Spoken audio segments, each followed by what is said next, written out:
We're going to keep moving on with the program here. If Mr. Pratt could start making his way up to the stage here. There you come.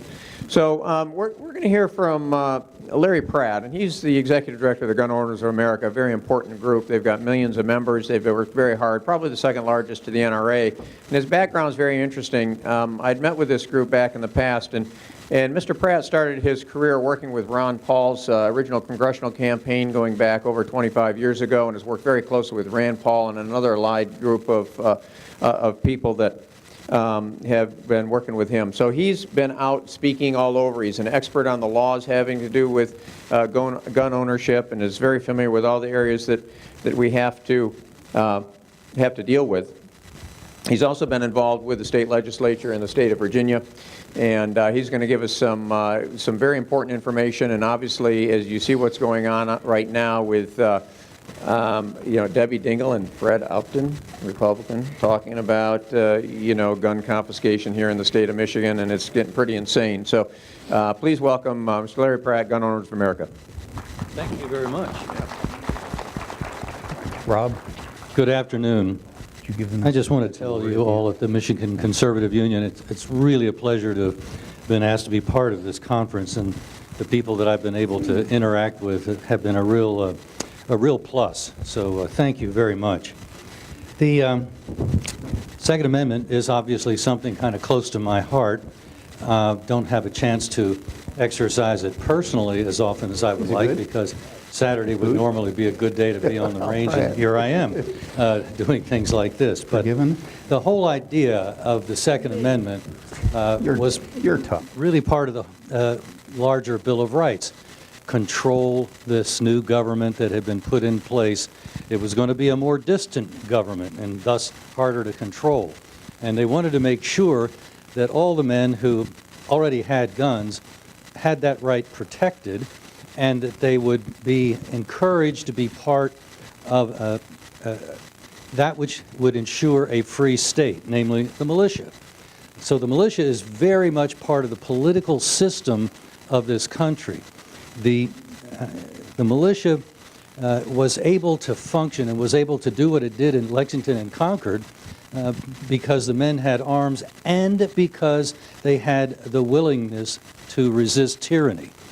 And they had that willingness because at least for 10 years before the first shot was fired that fateful day on Lexington Green, they had already been hearing from their pulpits about the necessity for proper biblical government, how the king was way out of bounds with his own documents.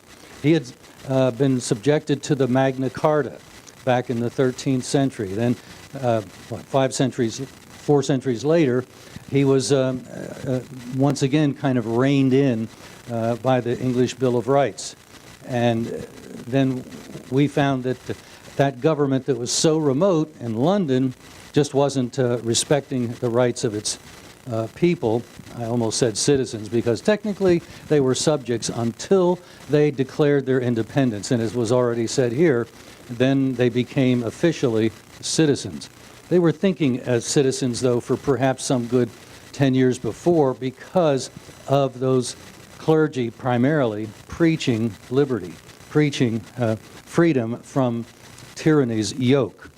And hopefully someday we will have a resurgence of that. King George was quite aware of what was happening, at least to that extent, in the colonies. He was aware that these preachers were his main problem. And he said, the regiment that I fear the most during the hostilities was the black-robed regiment. And he understood where this whole impetus was coming. And that is something that I think we should be willing to focus on and renew our awareness of it. There's a magnificent book that was written by an Oklahoma State rep, Dan Fisher, called The Black Robe Regiment. Actually, it's 2 volumes. One has their speeches and another has kind of the chronicles. And these men would preach much like the representation I have on the wall in my office, so I can look at it as I'm looking across the office, of Peter Mullenberg, a Lutheran pastor in the Shenandoah Valley of Virginia. And he preached on a passage from Lamentations that there's a time for this and a time for that. And finally, he came to the point where he said, there's a time for peace. And now, pulled his clerical gown off, and underneath was an officer's uniform in the Continental Army. And he walked down the main aisle of the church. Outside, he mustered as many men as were able to form a military unit, and they rode off and did not even see home for 8 years. Muhlenberg finally became a colonel in the Continental Army. And what I didn't understand, really, until I read Fisher's book, is that it wasn't just Muhlenberg. He wasn't that exceptional, happily. There were many, many other pastors who would do almost the same thing, preach a sermon, walk out of the church, and muster the men. And often they were elected the captain of that company. That's the man that they were willing to follow. Because they had followed him for their daily walk, well, they were going to follow him in this perilous journey. The militia remained an important part of the defense of America well into the 19th century. The Battle of New Orleans was the last effort of the British in 1814. You could almost say it was the last battle of the War for Independence. They were hoping that they could come up through New Orleans, up the Mississippi River, and then come in from behind on what was then the west of the United States. And Jackson, Andy Jackson, who later became president, met them. And he met them with 2 militia companies from Tennessee and from Kentucky. And these militiamen, who were not professional soldiers, were able to repulse the attack of the British. And it just, once again, stunned the world that they weren't untrained, I wouldn't say that, but non-professional fighters were able to repulse what was truly the most effective, most awesome military in the world at that time. So that helps us understand why when we hear people recite the Second Amendment, that a well-regulated militia being necessary to the security of a free state, the right of people to keep and bear arms shall not be infringed. That militia was defined in early federal law as every man. Every man. Had to have a gun, had to have a long gun, had to present himself when called to muster. The only difference between that and the Minutemen was that the Minutemen did receive a small stipend because they had to be ready to muster even more quickly than anybody else. So America was taking seriously the protection of its liberties because it understood from the very beginning that it would not be enjoying the liberties that somewhat we still have today had it not been for their ability to effectively say no. The idea of the people being sovereign means that you have to be armed, because a sovereign has to be able to enforce his will. And we don't do it with guns that shoot pansies. We do it, obviously, with the kind of force that's convincing to a wannabe tyrant that this is not going to end well. And that was the mistake that the British made, that they thought they could just continue to push people around the way they had been in England. In fact, it was probably even worse here in the colonies. So the Militia Act of 1791, you might want to remember, that was enacted the same year that the last state ratified the Bill of Rights. So I think they kind of meant all men. And that was the whole idea, that they would be able to stand at the ready to keep the government, if it were to happen, from going off the rails.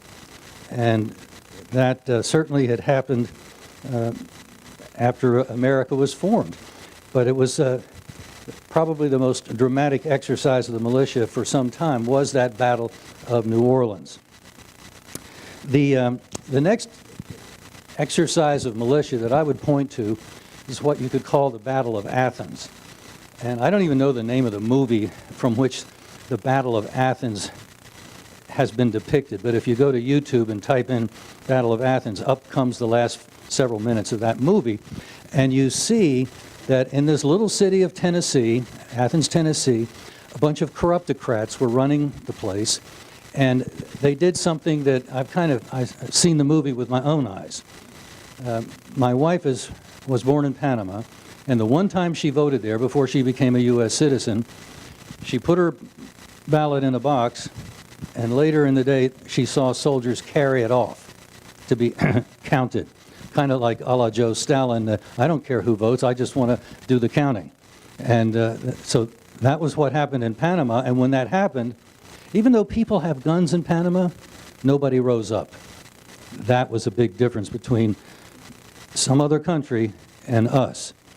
And then if you fast forward to, well, actually, there was a brief battle in Athens, and the movie depicts it, I think, somewhat accurately.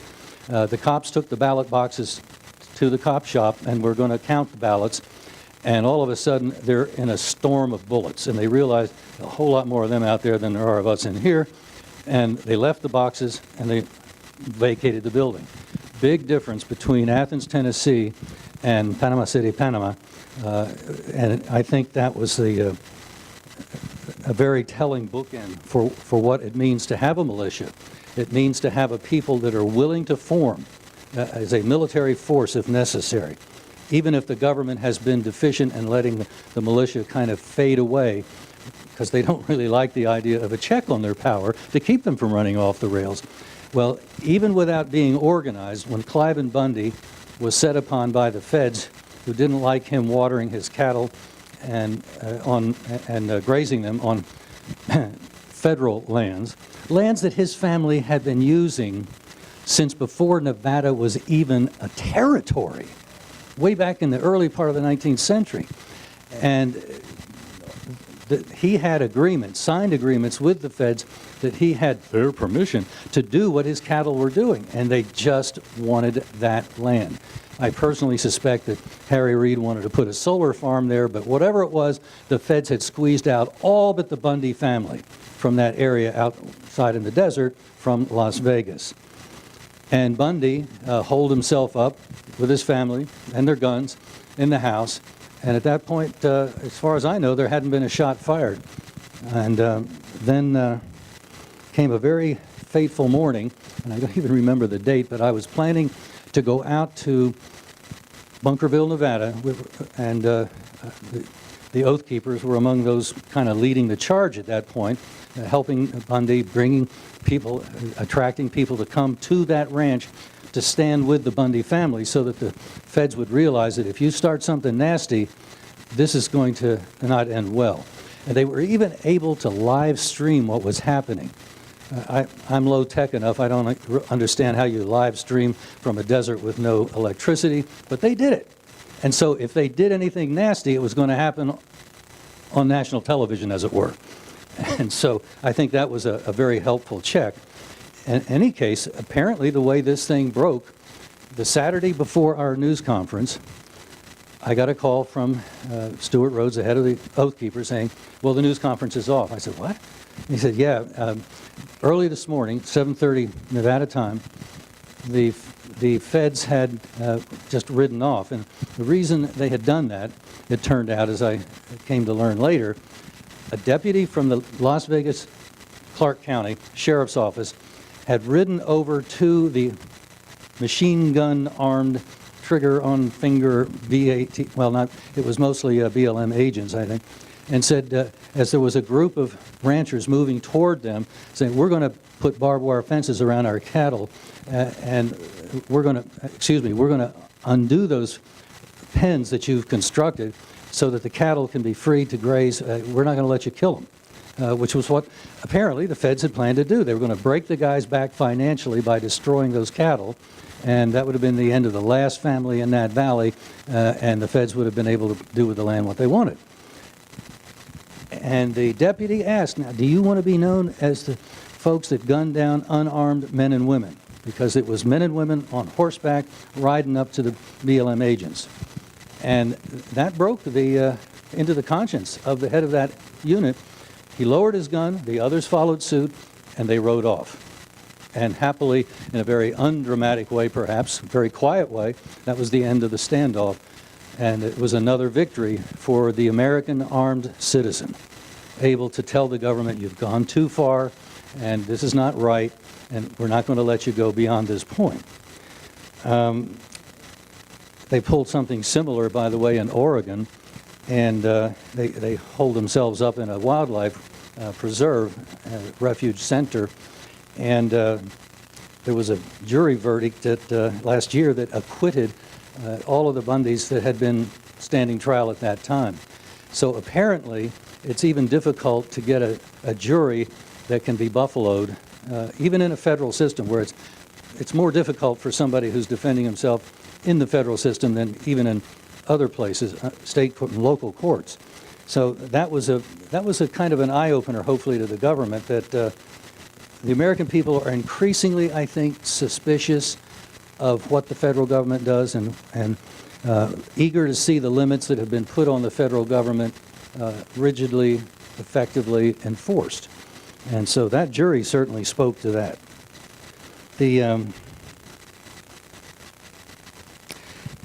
I would just make a note that our founder was a state senator in California, Bill Richardson. He's still with us. He's 90 years old. He's not nearly as active as he was the day he slugged a fellow senator on the floor of the Senate because the guy was insulting the Bible. But that's why they called him Wild Bill. But he wrote a book called Confrontational Politics.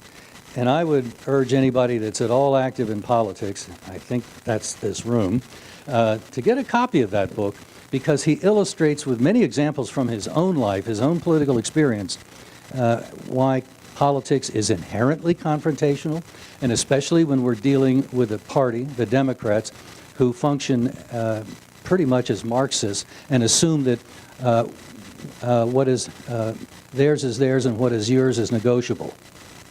And that's not the way Richardson saw it. And so he understood confrontation, and it's not an excuse to be a jerk. It's just a reason to be firm and to only concede when you realize you have no other hope of going farther until the next time and when you come back. That's the attitude that he saw a lot. The one thing he sort of, kind of, admired in the Democrats is that they never say, I surrender. They always keep on going. And so one of the things I would urge everybody here is no matter how long you've been in the fight, no matter how tired you might be right now and you had to drag yourself here, don't give up. Churchill said it best. I think he repeated never give up about 10 times when he gave it. And that was his speech. That was the entire speech. He was a rather eloquent guy, and he just decided that was a good time to say, never give up. 3 words, I guess.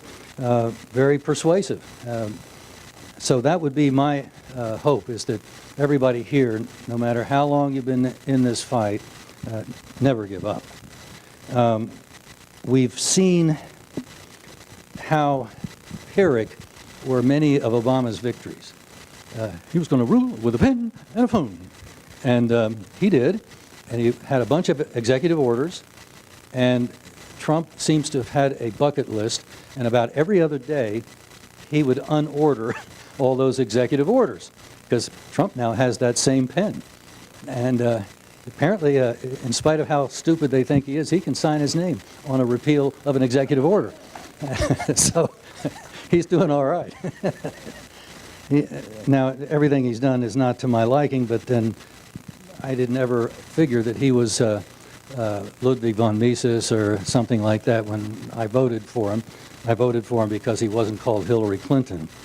And I'm learning that actually I got a lot better a deal than I even thought I was going to be getting, because his anti-establishmentarianism seems to cross party lines. He's as angry and as rough-handled with Republicans as he is with Democrats if he thinks that they're abusing their power. And many times he's right.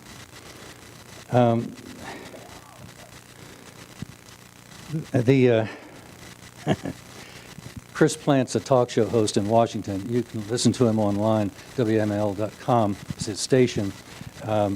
He's, I think, one of the best talk show hosts in the country, and he's going national. He is being syndicated, and he has an occasion almost every day to say about something or other, well, okay, but without double standards, the liberals would have no standards at all.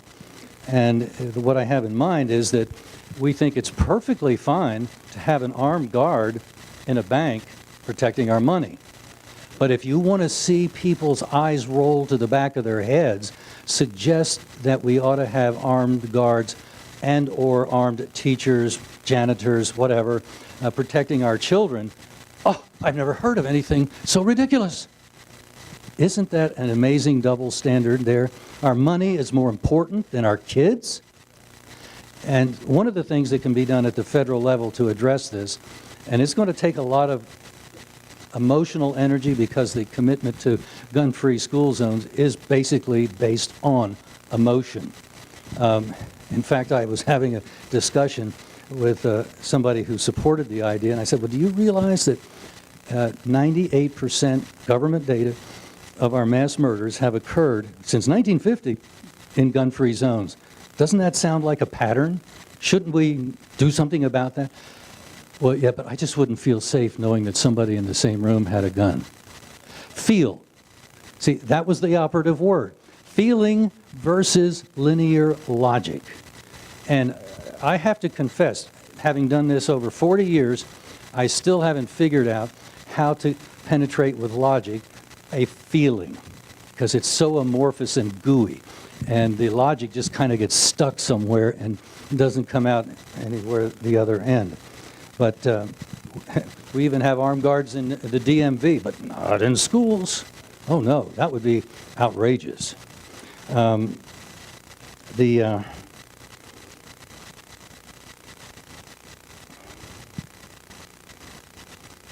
yes, one of the current issues that's put before us as one of the needed solutions for our crime problem is to have background checks. Well, I just want to submit that, first of all, 95% of the negatives, people that get denied, those that have the money and the time to contest that, 95% of those are overturned.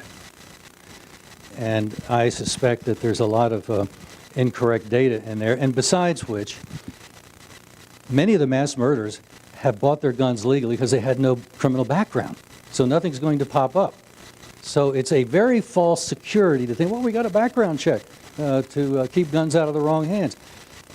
That just doesn't happen. That's happy juice that somebody's been drinking, but it's certainly not reality. If somebody wants a gun, they can easily... Washington, D.C. had a total gun ban for many years, and it was also the murder capital of our country until we got rid of the ban, happily, thanks to the Heller decision at the Supreme Court, and then Chicago took its place, because Chicago has a whole array of gun control laws that are advocated by the other side. And look at how that works out for them. They lose more people in 1 year through murder in Chicago, which of course is illegal, and they far exceed the handful of people that are killed intentionally with an AR-15 or some other kind of black gun. So they've got us all concerned about these quote-unquote assault rifles. I wish I owned one. I wish I could afford to shoot one. You realize how fast a box of ammunition can go through one of those things and what a box of ammunition costs? That's my reason for not owning one. It's just above my pay grade. But the background checks can do millions of background checks and only result, one year that we had the data, 44 prosecutions resulted from apparently people that had probably perjured themselves on the form.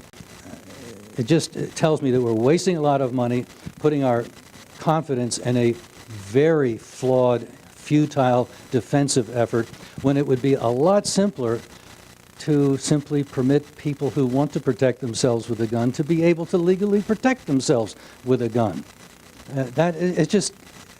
It seems like common sense, but then we are, after all, wrestling with a feeling.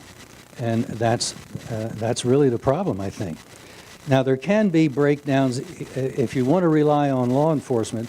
Many of them are cops for the right reason. And the fact that they're working for the pay that they're getting, I think, shows that they are, by and large, a very dedicated group of people.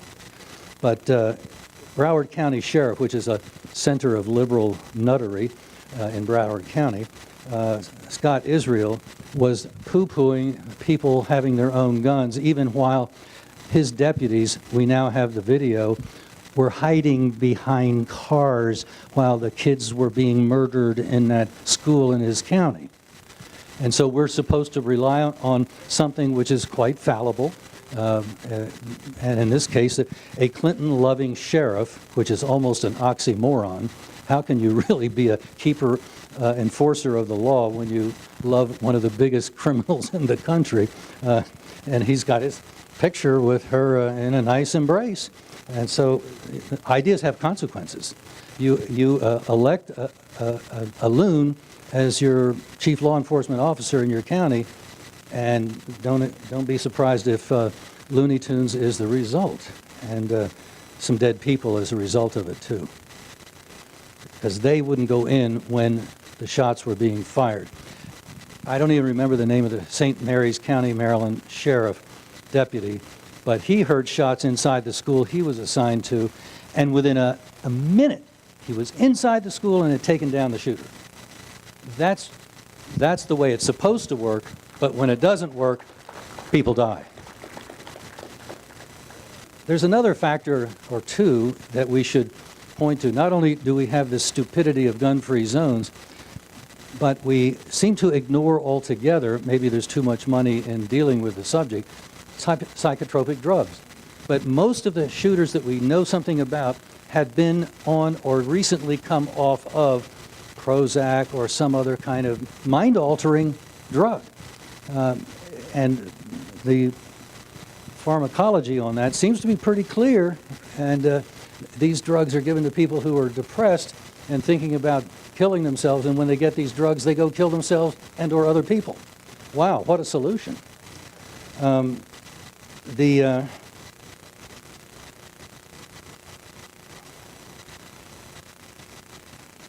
Oh, yeah. I spoke recently at a university, and the co-ed that was organizing the event sent me some sample flyers for me to pick one that I thought might be a good way to announce my arrival at the campus. So I chose the one that had a question on top of it: which kills more? And it had an AK-47 in the top panel, and on the bottom panel, it had a baby in its mother's womb, and underneath the symbol and spelled out Planned Parenthood. Well, obviously the AK can't hold a candle to the abortionist knife, and so that really that increased the audience, I would say, and it certainly gave me an opportunity to keep my debate practice in place, because they were really, that hit them right home. They didn't like that one bit, and it was glorious. We had a great evening. And there's something else that I would point out. Margaret Sanger, who was the founder of Planned Parenthood, if you ever read about her, she was not a happy person, and she was a nasty person. And she viewed blacks, in her words, as human weeds that need to be pulled.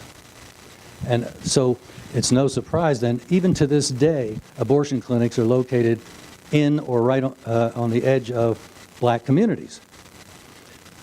Such tender mercies the wicked have.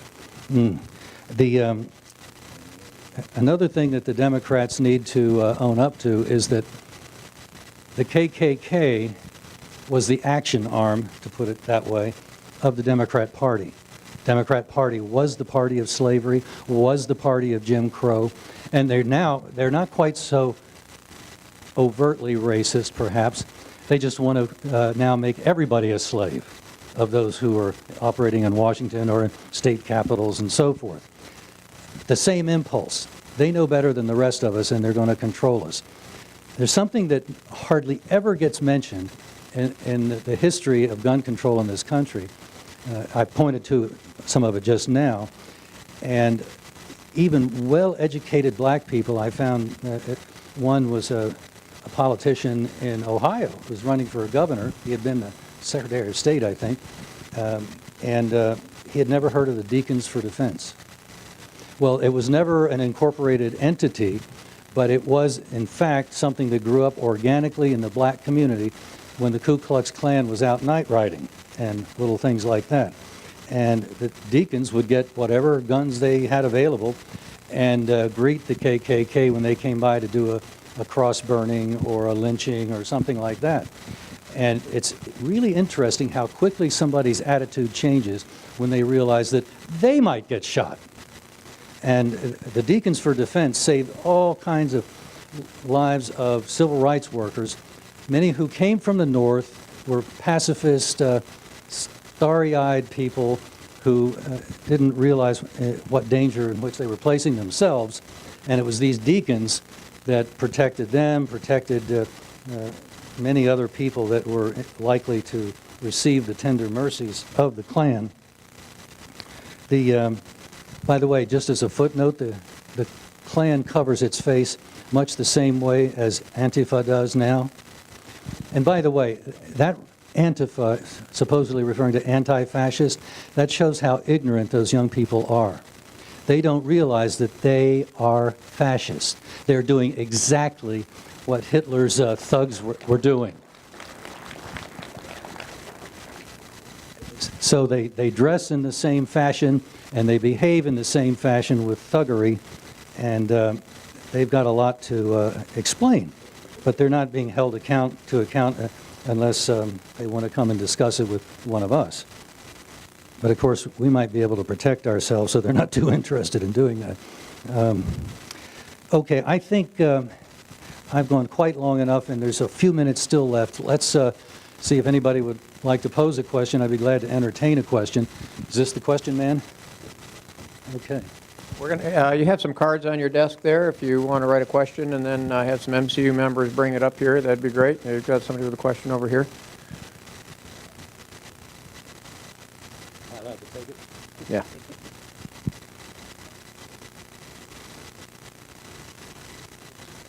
Why don't we go ahead with this one? The first question is, what is the single largest threat to our Second Amendment rights today? The single biggest threat, I think, is our lack of understanding of why we have the Second Amendment. It's to control the government. The Swiss have a saying that the sign of a free man is a rifle.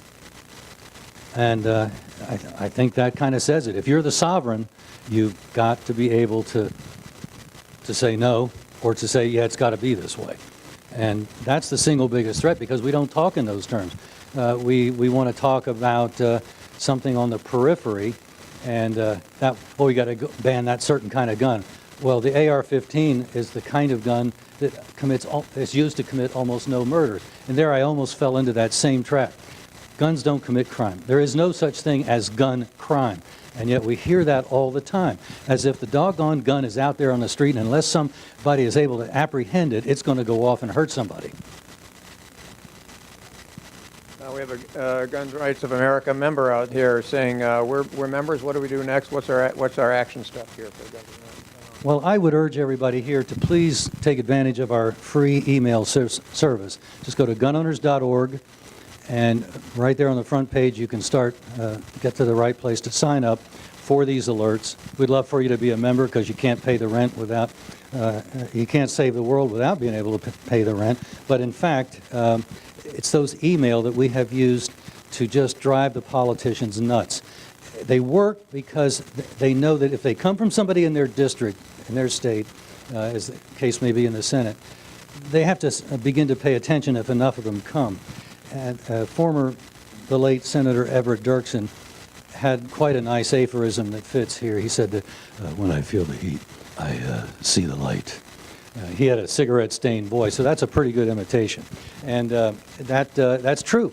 He was speaking almost against interest, that if you bang on my door loud enough, long enough, I might just pay attention.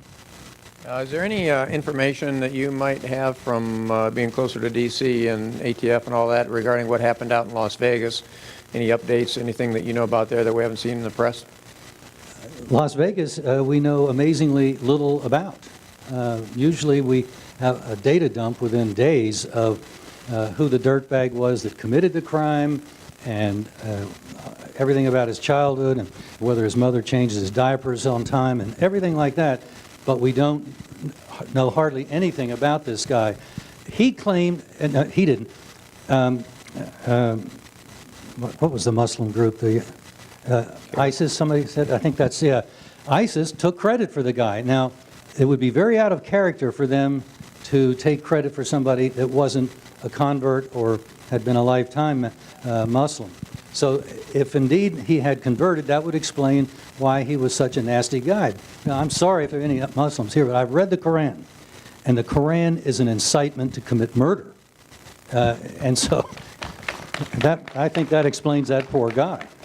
He may well have gone to the dark side, and that's when he'd looked for the way to kill as many infidels as possible is probably what happened.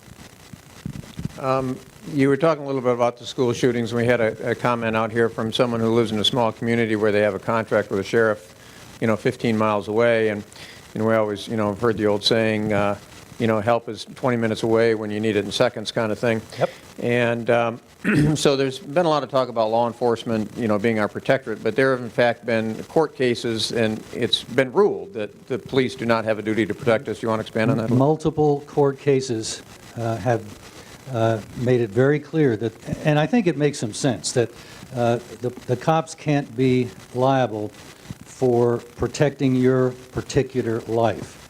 That's our responsibility. We are a free people if we still have guns and we have the understanding of government. So if we're going to have those guns as the ultimate insurance against tyranny, then they're also very useful if some criminal thug is trying to break into our house. It just seems to me some people say, maybe if something really bad happens, I'll get a gun. So if you have an automobile accident, will you then go and get insurance? You've got to plan ahead. Life has some bumps in it, some speed bumps, some potholes. Boy, this is a great place for potholes. And I haven't hardly been driven anywhere here, and I see what y'all are talking about. But and he's been here for a half an hour, and he already understands the key issues in Michigan. This is a smart guy. Get more questions. I could run for governor. Yeah. You focused a little bit on the militia and the need to protect ourselves against an overpowering government, but Cicero, going back 2,000 years, said it was the moral imperative that we have the right to defend ourselves. He said that, and frankly, it goes back to biblical times. If you go on our website, you can find a piece that I did many years ago. What does the Bible say about gun control? And a pastor, a very famous pastor whose name I'm not going to use, said, I didn't realize that the word gun could be found in the Bible. And later that night, when I always get my great comebacks, I thought, yeah, and Pastor, the word Trinity doesn't appear in the Bible either, but I believe in the Trinity, don't you? So it's a subject that really bears some looking at, because the whole doctrine, I think, can be summed up biblically in a proverb, and I think it's Proverbs 25:26, that for the righteous to give way to the wicked is the same as a murky spring or a polluted well. In other words, that stinks, not to be able to defend yourself and not to be willing to defend yourself. It's not a real cool passage for a pacifist. Going back to late 1800s, early 1900s, John Dewey, one of our great progressive fathers of the progressive movement, really. Any comment there as regards John Dewey and the right to bear arms? Well, for those of us who might have kids or grandchildren in government schools, it's a warning as to what they're trying to do in those schools. Dewey's ideas didn't start to come into practice until after the Second World War, when schools had money to buy new books, and they bought a lot of Dewey books, if you will. And after a few years and the test scores started to decline, somebody confronted Dewey and said, well, look, after we've started using your methods of education, his test scores are declining. And he said, that's an acceptable price, because that's the way we're going to have socialism in the United States. In other words, a dumbed down population. And so I would submit, and I really believe it, most teachers don't even understand this. They've been educated the same way. And so it wouldn't be fair to get mad at a particular teacher, at least not for that. But I think we do have to point out to them what it is that they have become part of. And that's a tricky thing, because you're not really accusing them personally, and yet that's their life's work, and they're likely to take umbrage at bringing that kind of subject up. But if we don't face some of these unpleasant things, then things just continue going in the direction they are, and that's not acceptable.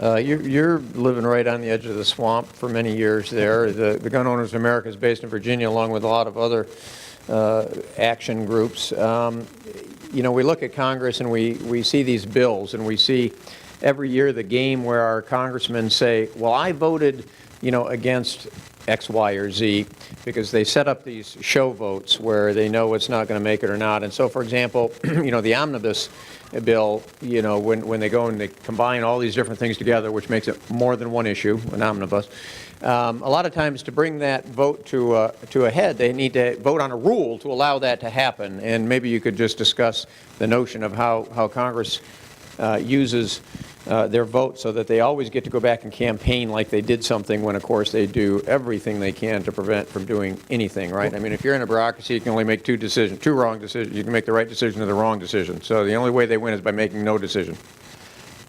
Yeah, because things are just going to continue on. It refunds, funds again everything that has already been done, and so you never get rid of anything because you never have a specific vote on a specific program, a specific budget item. It's just all glommed into one, as you say, the omnibus. This measure had an expansion of the background check, the fix NICS, which went in to the bill, and we were opposed to that, even if it meant defeat of the National Carry Bill, which we've supported. The National Carry Bill says that Article 4 of the Constitution says that states got to recognize acts of other states.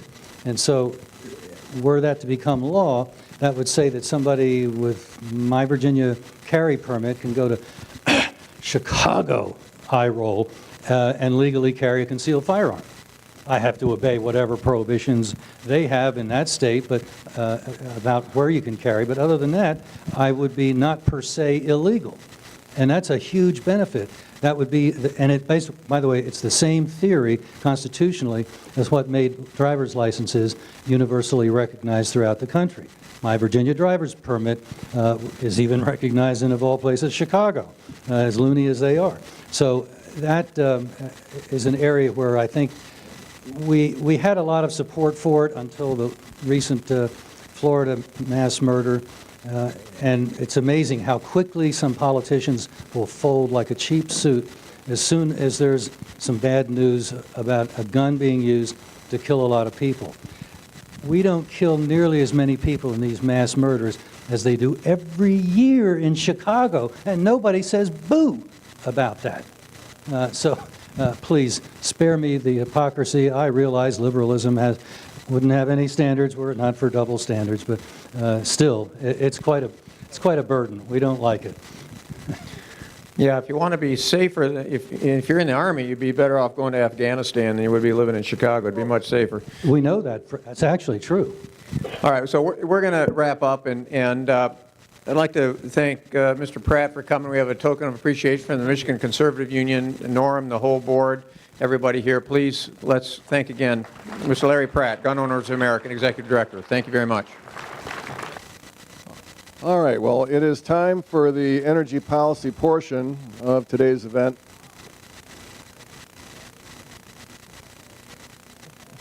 And pursuant to that, we have two experts on energy policy, Mr. Gary Glenn and Mr. Kevin Martis. Gary Glenn serves in the Michigan House of Representatives, I think from the 98th House District, although I understand he will be running for the Michigan Senate from the 31st Senate District. And I know him to be an energetic, charismatic, eloquent man of faith. And I know that he will master any area of public policy that he chooses to study. Although he was not a legislator at the time, I do know that he was a very, very important ally of Senator Colbeck and Representative Shirkey in helping make Michigan a right-to-work state.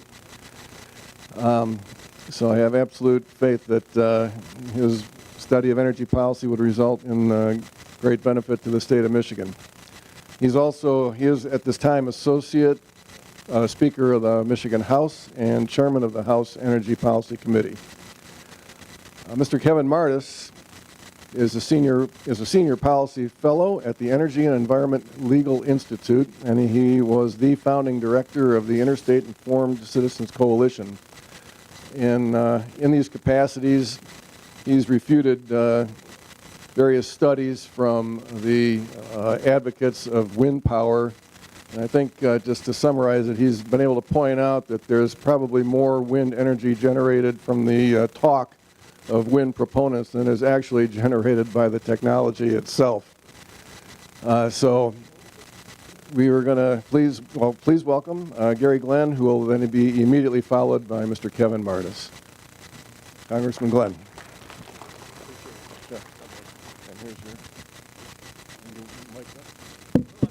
Testing. Is this thing working? Okay. God bless everybody. Good to see you here. It's a privilege that Norm asks me back every year to speak for a few minutes. But more than that, it's a privilege that the Lord allows me to come back year after year. And in this case, 2 years and 3 months after being diagnosed with stage 4 cancer. So, praise the healing power of Jesus Christ. And if I may say, my condolences to Theron. I've already shared them personally, but I just want to say it publicly. Certainly sympathize with him on his loss. It's a loss that my family and I have had to contemplate, and he's had to go through it. So they're on my condolences. How, in the 13 minutes that Norm has given me, can I communicate to you the single most complex issue that the legislature deals with in Lansing? Hello, Matt. How are you, man? Well, actually, it's not that hard. It is the most complex issue. And I used to say that I hadn't studied this hard since college. But then I realized I didn't study this hard in college. It took me 3 months just to learn the vocabulary so that I could sit in a meeting or a conversation and have some clue what they were talking about. And I felt kind of giddy in March of 2015 when I was sitting at the table with some folks and they were talking. I understood what they were talking about. So after about 9 months of feeding from the fire hose of complexity, I realized that I knew everything I needed to know about the energy issue the day I walked in the door. And I'll bet you do too. Let me put it as simply as this. If there's one grocery store in town and you have no choice but to shop there, what incentive do they have to keep the floors swept clean, the employees be nice to you, keep the produce fresh, and the prices competitive? None. But if there are 2 competing grocery stores in town that have to fight each other for your business and you as a consumer are free to choose, now they have an incentive to keep the product the best it can be, the price the most competitive it can be, and the customer service as friendly as it can be. Now, the utilities and their lobbyists, their horde of lobbyists, the burden on them is to convince every legislator that that simple concept of free market economics and consumer choice somehow magically doesn't apply to this one commodity, electricity. Well, in my case, they failed that burden. They can't persuade me that the same philosophy that we see played out in every other aspect of our lives about choice, and that consumer choice has a downward pressure on prices in the marketplace, somehow doesn't apply to electricity. I believe it does. And they act as if we can't look as close as across the border at the state of Ohio, where there is no monopoly market like we have in Michigan, and they have lower prices. They have a more reliable electricity grid system, according to a study by Hillsdale College professor Gary Wolfram. And while the utilities in Michigan try to persuade the legislature that they can't afford to build new plants unless we give them a guaranteed 90% share of the marketplace, which that didn't work, and they came back and said, give us a 90% guarantee, which the legislature inexplicably did in 2008, and they promised they'd build more plants. And 10 years passed, and they didn't build any plants, so they came back to us my freshman term and said, give us 100%, and then we can afford to build plants. While in Ohio, with no guarantee of market share, no guarantee of profit by law, they have 12 plants under construction or in the planning stages in the state of Ohio. Cheaper electricity, more reliable electricity, and DTE, which argues against electricity choice in Michigan, is building one of those plants in Ohio and goes to the State House in Columbus and lobbies in favor of electricity choice. I happen to believe, now, Professor made reference to the fact that I was a founding board member along with Norm, had the privilege of working with Norm in the Michigan miracle of making Michigan a right-to-work state. Any of the issues we talk about today, any of these issues that we talk about on the conservative agenda that some people doubt can happen, just remember, it was impossible for Michigan to pass a right-to-work law until we did. Now, I ran for office in 2014 saying that I was looking for what's the next big thing we can do to make Michigan more attractive and more competitive to new industry and new jobs that we need for our families. And I have concluded after 3 years on the House Energy Policy Committee that the cost of electricity remains one of the biggest barriers to Michigan's ability to be competitive. Back from 2000 to 2008, which under Governor John Engler allowed us to choose where we buy our electricity, we had the 4th highest electricity rates in the Midwest and below the national average. In 2008, the legislature inexplicably, under Granholm, the Republican-controlled Senate, capped the electricity choice market at only 10%, gave the monopoly utilities a 90% guarantee of market share, a guaranteed by law 10% profit. Good work if you can get it, right? What's been the result? You're not going to be surprised. We now have the highest electricity rates in the Midwest and 12th highest in the nation. If a company wants to take advantage of the Great Lakes and the Midwest and locate a new plant site, and they look at Michigan compared to Indiana, Illinois, Ohio, the cost of electricity, it's the single biggest cost of doing business for the biggest employer in the House district I represent, Dow Chemical. It's a large percentage of the cost of doing business for our agribusiness activities. And so I believe that is one of the remaining impediments to our ability to be as competitive as we could be. Now, I'm looking for that golden window of opportunity, Lord willing. I'm running for the state Senate. If I get elected, I'm going to do everything I can to be chairman of the Senate Energy Committee, Lord willing, for 8 years. And we are going to have a conservative Speaker of the House, who, if he will appoint someone to succeed me as chairman of House Energy, who believes in free market principles.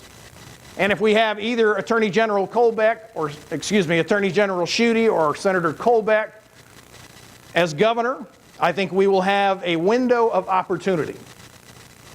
When I first took office, we had a governor, a Senate Energy Chair, and a House Energy Chair who were committed to fully monopolizing the market, eliminating all electricity choice in Michigan. We were told it was going to be on the governor's desk by June 1st of 2015. June 1st came and went. September came and went. December came and went. The utilities spent an estimated $10 million, $2 million in TV ads telling us about how we were going to suffer brownouts and shortfalls. You remember those TV ads?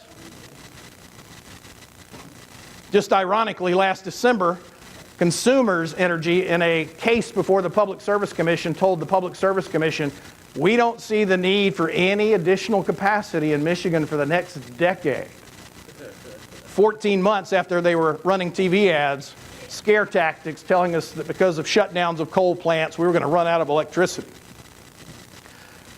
They spent an estimated $10 million on TV ads, lobbying, and campaign contributions. And the astounding thing is, with the governor and both energy chairs in the House and Senate and the utilities spending $10 million, the astounding thing is we stopped them. We preserved the 10% energy market. There are any number of common sense, what I believe to be no-brainer policies that I think ought to become law in the state of Michigan. They're just obvious. Most of you are going to agree with me, and yet when it comes to getting the legislature's approval or the governor's signature. They're less than obvious. One is that I think we ought to leave up to the marketplace, and Kevin's going to talk about this at length. Leave it to the marketplace whether or not any of these windmills are going to go up, whether solar facilities are going to go up. If there's public demand for it, God bless them. We know there are companies like Google and that new pyramid business over in Grand Rapids that say they want renewable-only energy. So we know there's demand in the marketplace. I will support legislation to repeal the 15% mandate by law that 15% of all the electricity in the state of Michigan must be generated from windmills or solar farms or whatever. Let it be determined by the marketplace, like everything else is. No government mandate. Here's another thing. Now, imagine if somebody was able to report to you this about me or Senator Colbeck or any other member of the legislature. When these windmill companies come in to a community, one of the first things they have done is sign personal wind leases with members of the township board or members of the planning commission. In fact, those who've dealt with this issue on the ground say that in every single township that has windmill farms up in the state of Michigan, at least one member of the elected body or planning commission that had to vote to approve the ordinances to allow the construction of those windmills personally held a wind lease, which means they were voting on a policy that if it passed, they knew they were going to get paid $1,000 to $1,500 a month in their own pocket. Does anybody see that to be a conflict of interest? Is that not a no-brainer? So I've introduced legislation to say that if you have a personal financial interest, I'm not talking about as a class of people. I'm not saying that a member of the legislature who's a realtor can't vote on a policy that might impact the entire real estate market positively. I'm talking about somebody voting for a policy, a government policy that if approved will put money directly in their pocket and nobody else's. That ought to be a no-brainer. Well, we'll see if that's the case or not. There's actually resistance. The Townships Association, the county officials, and Municipal League are opposed to that simple change. But if I was guilty of it, they'd run me out of Lansing on a rail. Here's another no-brainer for me. Anybody here believe in private property rights? So if you own a home, who do you think ought to be free to choose what kind of electricity meter is installed on your home? Should you be free to choose and make that decision? Again, for me, that's a no-brainer. It's a matter of private property rights. I've introduced legislation to say specifically that as the homeowner, you're free to choose whether to keep your analog meter or to have one of these. Tell me what that says. End. And my stopwatch says I have 30 seconds left. No? Okay. Anyway, God bless you all. It's great to be here with you again. I want you to listen now. I'll give a brief introduction to Kevin Martis. I've spent 3 years on the House Energy Policy Committee. And when I went to the Beaver Township Planning Commission hearing and listened to Kevin's presentation on the wind industry, I learned things I didn't know after 3 years of intense study.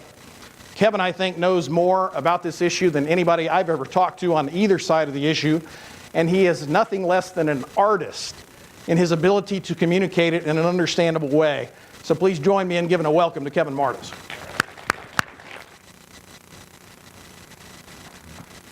Well, thanks so much. I really appreciate that warm introduction. You'd think my mom had written the reviews.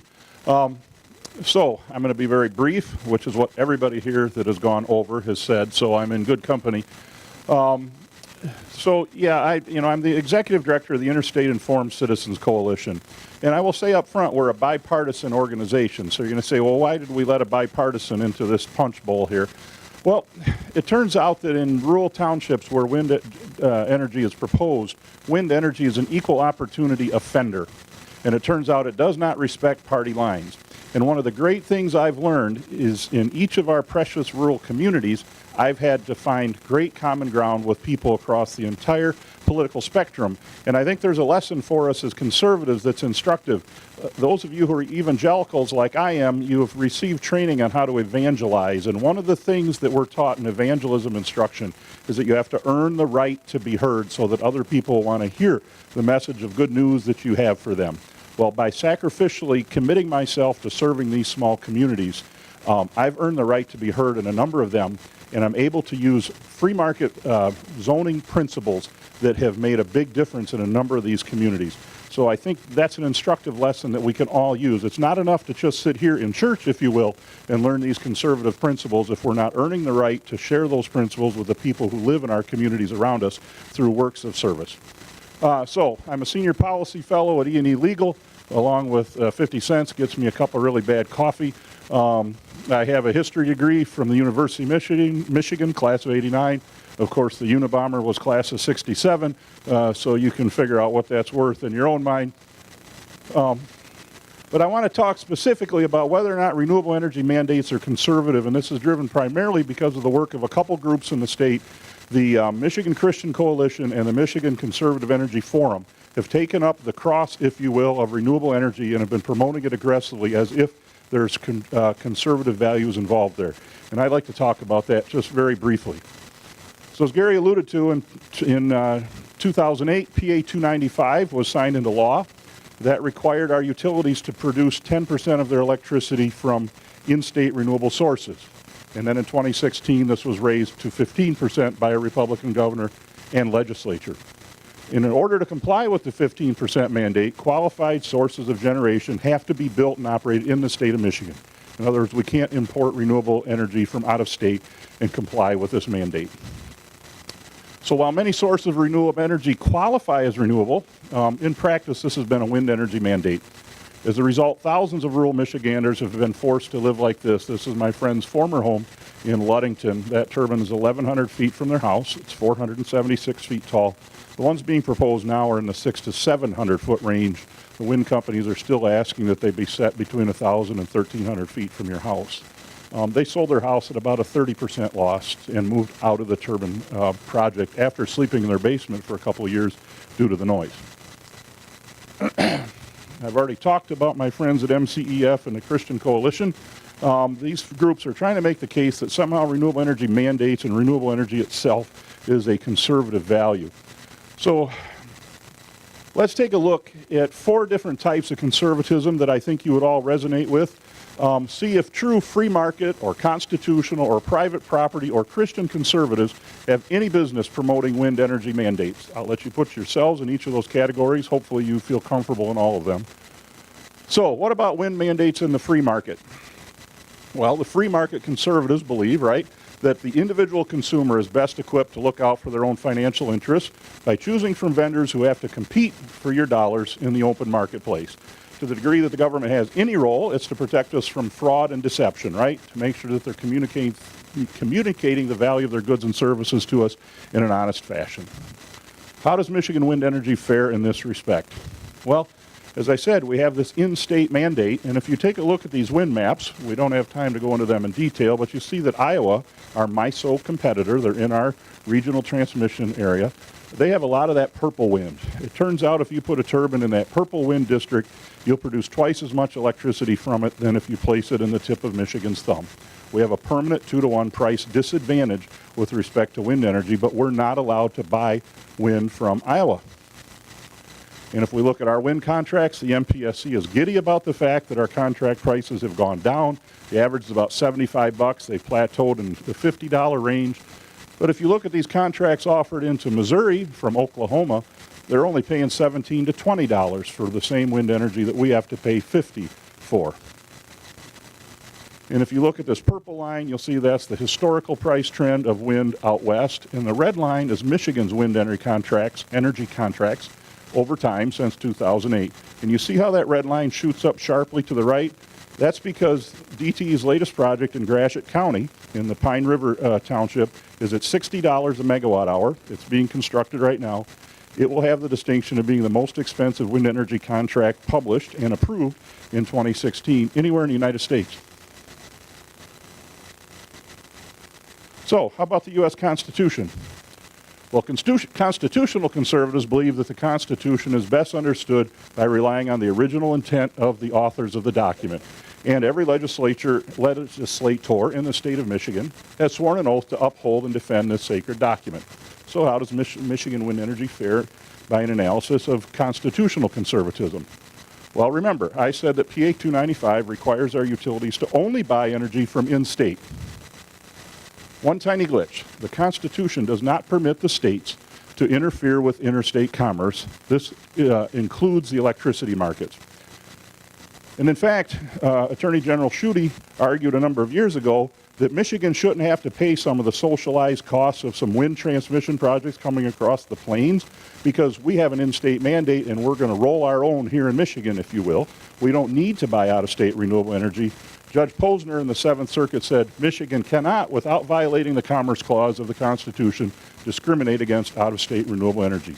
Unfortunately, we're not in his district, so it did not apply, in his circuit, so it did not apply to us, but I think that's a fair understanding of the Constitution. By the way, there was consensus among our Republican legislators in the House and Senate Energy Committee that, in fact, the in-state mandate is unconstitutional. We had very open dialogue about it in open hearings. But when the Republicans lacked the votes to pass the 2016 energy package, they betrayed the Constitution in order to procure Democratic support, and the in-state mandate survived. How about wind energy and private property rights? Gary already touched on this. We believe that the government cannot deprive people of the amenity of their home without due process and proper compensation. But wind developers demand local zoning regulations that measure turbine noise and safety setbacks from the foundation of neighboring homes rather than from property lines. This has the effect of using zoning to grant to a wind company like DTE an uncompensated nuisance and safety easement across private property. I call this trespass zoning. We can never dig into it in great detail here, but if you can see that this farm parcel in the middle is colored gray, and if you can see the green parcels on each side, those green parcels have signed a wind energy lease with a wind company, in this case Exelon. This is in Sanilac County. The circles, which are harder to see but orange, you see they touch in the middle of that gray parcel, those are the setback distances.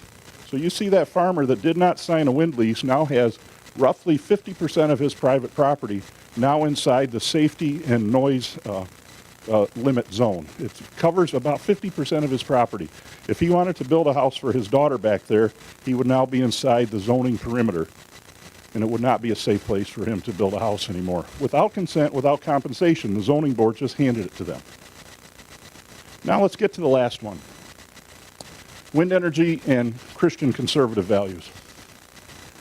Christian conservatives believe that the earth is the Lord's and we are to be good stewards of his creation. By definition, this means we oppose activities that harm his creation or defile it in a manner that harms his intent for the planet, which is to display his glory. Conservative Christian lobbyists use the biblical injunction of stewardship to argue that wind energy is a cost-effective means of reducing pollutants or CO2 emissions, and therefore deploying wind energy is biblical stewardship. By the way, we're officially agnostic on CO2 emissions because I have Democratic co-directors. Personally, I think the alarmists are overly alarmed. But let's assume the CO2 alarmists are being honest, and let's look at their own math. The Obama administration calculated that the economic harm from CO2 emissions is roughly $40 per ton of CO2 emitted. This includes all the things they're concerned about, from coastal flooding, habitat displacement, extreme weather events.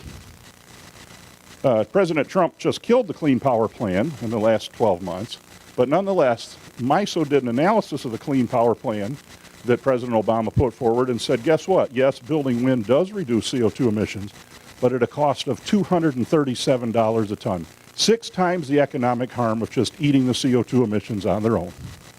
Even James Hansen, the liberal father of the global warming movement, says suggesting that renewables will let us phase rapidly off fossil fuels in the U.S., China, India, or the world as a whole is almost equivalent to believing in the Easter Bunny and the Tooth Fairy. Despite sound science to the contrary, conservative Christian lobbyists still press for more wind development. But Christian conservatives hold another principle sacred beyond simple stewardship of the planet. We believe that all human beings are created in the image of God and therefore have worth, value, and dignity. Further, we believe that it's God's purpose for human beings to live inside healthy and fully functioning communities that unite people in peace and love. Viewed from this Christian perspective, Michigan's wind energy mandate has proven to be the biggest failed social experiment of our generation. When I spoke here last year, I talked about an upcoming election in a few weeks in Huron County, big zoning referenda. They have more than 500 turbines operating in Huron County, which is more than almost any other county this side of the Mississippi. In fact, all these green stars show where there's a wind project operating in Huron County presently. The red stars show where townships adopted zoning to keep them out. And it's hard to see, but there are 3 yellow ones on the right-hand side. I'll zoom in. In 2016, Detroit Edison and NextEra wanted to build even more turbines in this county. The curious case is Lincoln Township. Oh, and so by the way, when I back up, you know why there's so many turbines there? Gary said it, conflict of interest. 5 out of 9 planning commissioners in Huron County in 2007 and 8 had wind leases. That's why the turbines are there. It has far more to do with that than it does the wind resource. But in Lincoln Township, who were under county zoning, 4 of their 5 trustees had leases, but nonetheless looked around and saw that wind was no good for their community anymore. They took action to take back their zoning. And they said, we feel that Huron County has done our part as far as green energy. We don't want any more turbines in Huron County. The campaign was really absurd. They sent the CEO of DT Electric's division to campaign for the project. I don't think he was happy about it. But he basically said in this ad, like a drunk returning home to his wife one more time, honey, I promise, just let me back one more time. I'll never do it again. They said, please, just give us one more project. We'll never build again. Wait a minute, I thought wind was a blessing for your community. Now they're promising not to bless you a second time or a third or a fifth. And then it got really menacing. In the NextEra project footprint, they circulated these postcards that said, why is this lawyer smiling? Vote no on May 2nd. Why? Vote no to protect your township from costly lawsuits. An out-of-state corporation was affiliated with a PAC that said, vote our way or we may sue you. That has nothing to do with supporting the Christian values of promoting a fully functioning community. And in fact, they did sue 2 of the townships, but not in Huron County. As I stand here today, I'm under subpoena from NextEra, because apparently they think my emails to any township official means that that township official should no longer deliberate on policy issues in front of them anymore, because Kevin Martis is anti-wind. But they can lease 9 out of 13 elected and appointed officials in Fairgrove Township and never object to that. Huron County residents fought back. They protested. They took to the streets. Guess what? The campaign disclosures revealed that DT and NextEra spent a combined $875,000 on the campaign. The folks spent $3,700. Big money always wins, right? They said I was funded by the Koch brothers and that I was in part of the campaign. Well, which part did the Koch brothers kick in, the $3,000 or the $700? Guess what? The people won 63 to 36%.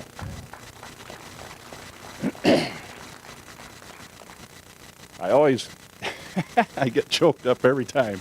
This is my dear friend Robert Gaffke. He lives 3,300 feet from turbines in the thumb that are driving him crazy. They've diminished the value of his farm, but he was quoted in the press saying, God's bigger than it all. God's got a bigger checkbook. Guess what? Wind losing at the ballot box is common. It's routine. 17 out of 17 times wind has been on the ballot at the township level. It's never won.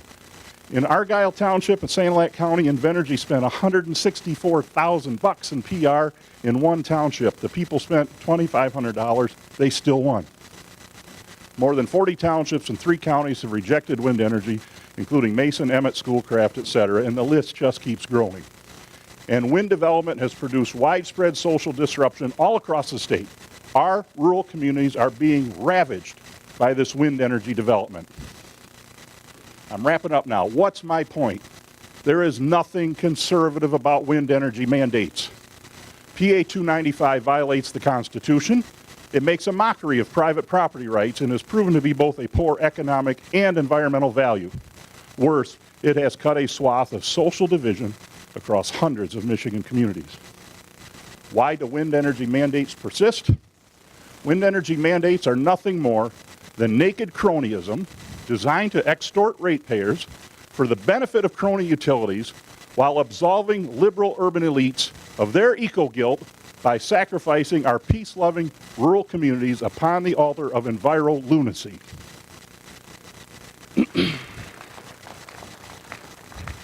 As such, it is a political gift that keeps on giving to both left and right. Here I stand, I can do no other, that's Martin Luther. Since 2009, I've stood toe-to-toe with some of the biggest crony corporations in the world, simply because it's the right thing to do. More often than not, the communities I support have been able to prevail. And as long as I have the means and ability, I will continue to defend Michigan ratepayers from this truly awful policy. And by the way, this is my last slide. If you run into my friends over at the Michigan Christian Coalition or the Michigan Conservative Energy Forum, feel free to tell them Marta says the only conservatives who support wind energy mandates are either too lazy, too dim, or too corrupt to perform a proper cost-benefit analysis. In our next segment, we're going to talk about education, another really, really important topic. Kimberly Buffin. Great. She's a speaker with KCHEM Educational Excellence and going to MC our next session. Kimberly? Welcome. I began KCHEM Academics 15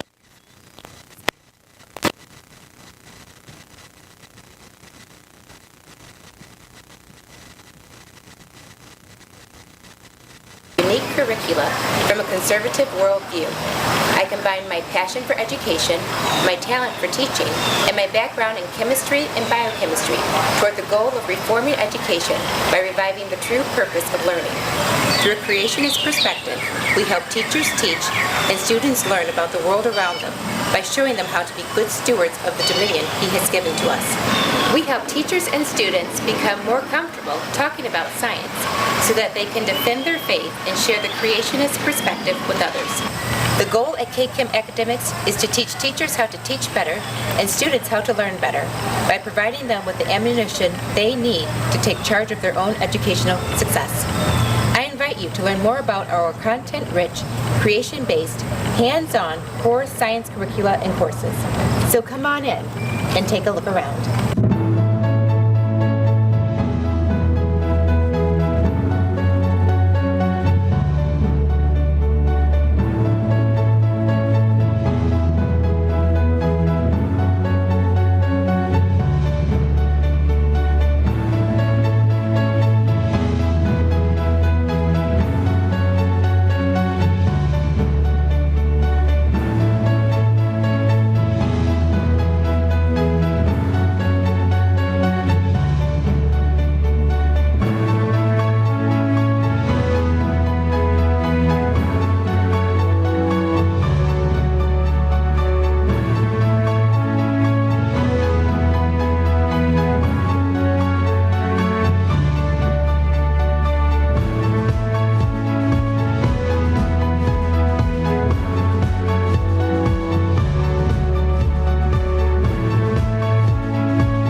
Good afternoon. I'm Kimberly Buffin, owner of KCM Academics.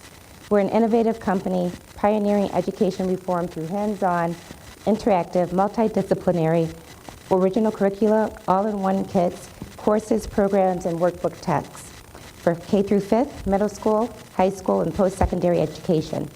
We believe that there needs to be a content-rich alternative to the propaganda currently taught in public schools to spur education reform. And that was what inspired me to create our unique materials. They're geared toward private and charter schools, homeschool organizations, and families. We develop original curricula in the disciplines of science, math, civics, government, and this little video gave you an overview of who we are and what we do. My challenge to you today is to put your beliefs in action to support education reform. We're KCM Academics. I'm asking you to share our information with educational leaders in your areas of influence. There's a contact form, looks like this at our table, where you can indicate your interest and find out more about us or give us referrals. Since education has always been near and dear to my heart, it's with great pleasure that I introduce our speakers for the education panel today. We'll start out with Richard Zeal, followed by Melanie Curtis. We also have Tyrone X. And our last person, Randy Bishop.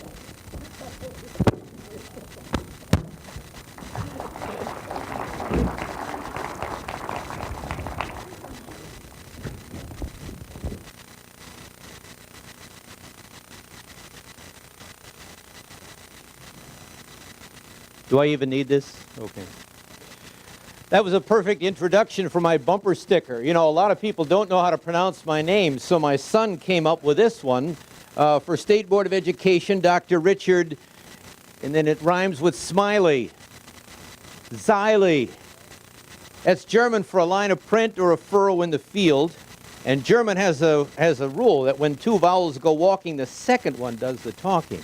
So anyway, I've got a bunch of these bumper stickers. I'd appreciate it if you'd use one. It's one of those non-offensive to people who are proudly unpolitical. And for these kinds of elections, name recognition is, I guess, 2/3 of the challenge.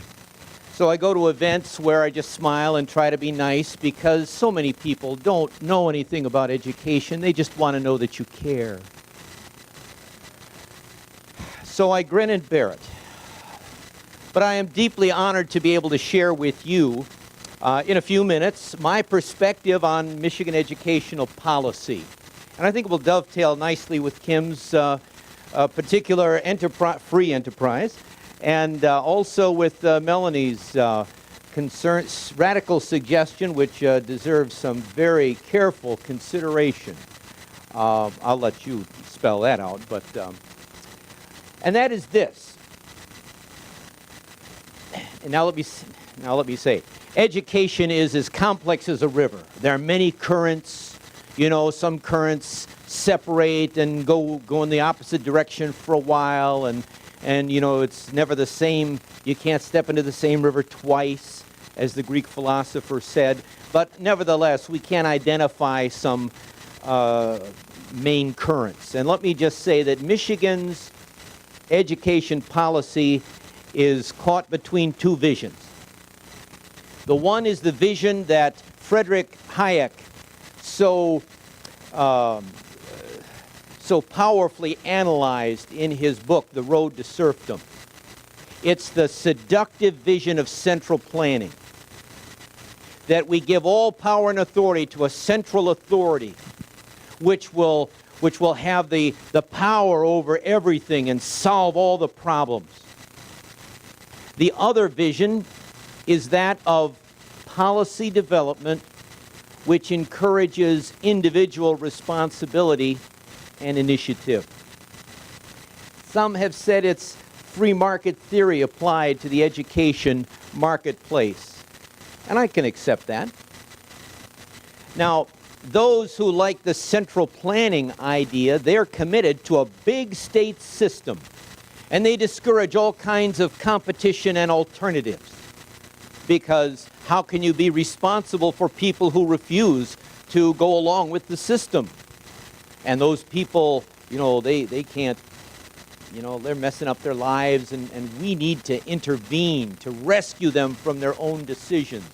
And so we have state-mandated things like immunization and school attendance and so on and so forth. Things that clearly are more hallmarks of a total state than of a free state.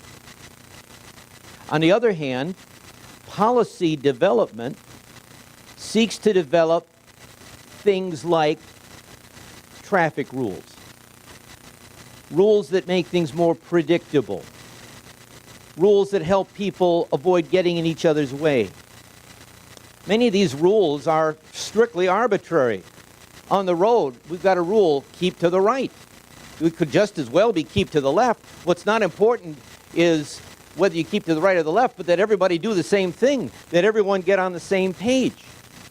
And so there is a place, it's paradoxical, but rules of the road facilitate freedom for drivers. In the same way, we seek the policies that will facilitate freedom of education, that will facilitate a diversity of educational practices, institutions, and curricula. If we really believe that Michigan's children are different from one another, then they will benefit from a diversity of educational philosophies and approaches. And I believe that Michigan will benefit from a diversity of curricular offerings. We need schools that specialize in fine and performing arts. My daughter went to Fine and Performing Arts High School in Detroit, as well as in engineering schools and world language schools, and yes, even Cranbrook's program on basket weaving has a place as well. But the vision of central planning seeks to impose uniformity on our education system. They do this by centrally imposed policies. In this respect, the Common Core curricula is a symptom of the real problem. The real problem is central control that expects everyone to conform to the same standards. It's not the standard itself so much as that assumption of central control. Now, as I've said, this is a very seductive vision. And some people we would normally classify as conservative in their values are sometimes seduced by the idea of central planning, central control. The danger in central control is that it gives the initiative to the government and takes it away from individuals. It tends to emphasize compliance to government goals rather than seeking out the particular educational vision that your philosophy of education may suggest for you. An example of central control going back to 2014. The State Board of Education, the Democratic majority, has always been committed to this vision of central control. And so what did they do in 2014? In collusion with the Free Press, they launched an attack on charter schools. They perpetuated lies about school choice and about charter schools. They said that the charter schools in Detroit didn't perform any better than the regular public schools, and that was a lie. They're demonstrably better than the Detroit public schools, because when we came out with the list of 45 schools to be closed, 28 of them were in Detroit, and 28 were in Detroit, and only 2 of them were charter schools. The others were the traditional Detroit public schools. So the idea that charter schools, that school choice is no better than other schools is demonstrably false. But you still hear people say this, including some of my colleagues on the board of the other party. Why? Because they read it in the newspaper. Okay. Now, in 2016, another symptom of this central planning was the LGBTQ policy. And that was best known as the bathroom bill. And yes, it would have opened up bathrooms to kids who identified with the other gender, but it did much more than that, which did not get any play in any publicity. It mandated affirmative action for gay and sexual minority teachers. The reasoning in the policy was that sexual minority youth need role models, and so we had to actively recruit and put sexual minority teachers, that is to say gay and lesbian teachers, into our schools so that every child would see this as an option for them going forward. This policy, Eileen Weiser fought against this very strongly, but it was adopted by the state board in September of 2016. The board president, who shall remain nameless and pushed this, I believe, was hoping to use this issue to be nominated by his party for governor. Instead, the backlash, I think, is what drove him and replaced him and another Democrat with Republicans. So the first time in 25, 30 years, we have parity currently on the State Board of Education for Republicans and for Democrats. May I say thank you, Mr. Trump, as well. Now, my colleagues honored me, bipartisan majority, honored me by making me co-president of the board, and a retiring deputy superintendent in her farewell remarks last month said that she was told by people that this was going to be a terrible situation, the board would be deadlocked, and we wouldn't get anything done. And she said, in contrast, it's been the best year and a half that she's observed the board in action. And the reason is not hard to understand, because we stop them from doing stupid stuff, and they return the favor, and then we concentrate on that 80% of stuff where we really have either a concurrence of views, or at least we don't divide on party lines. A good example was in the board, majority of board of both parties felt that giving a school an A through F grade is essentially deceptive, because that grade would be based on different standards, like its high school, how much growth, and how well they did with English language learners. Well, if your kid is an English language learner, you only care about that aspect of it. You don't care about the other aspect. And if your kid is native English speaker, then you only care about the second aspect and not the former aspect. So we pressed for a dashboard way to look for the information that particular parents need for their schools and for their districts. It's a good example of bipartisan cooperation and progress in doing some things for our schools. Now, I think we could do much more good if we had a majority of Republicans.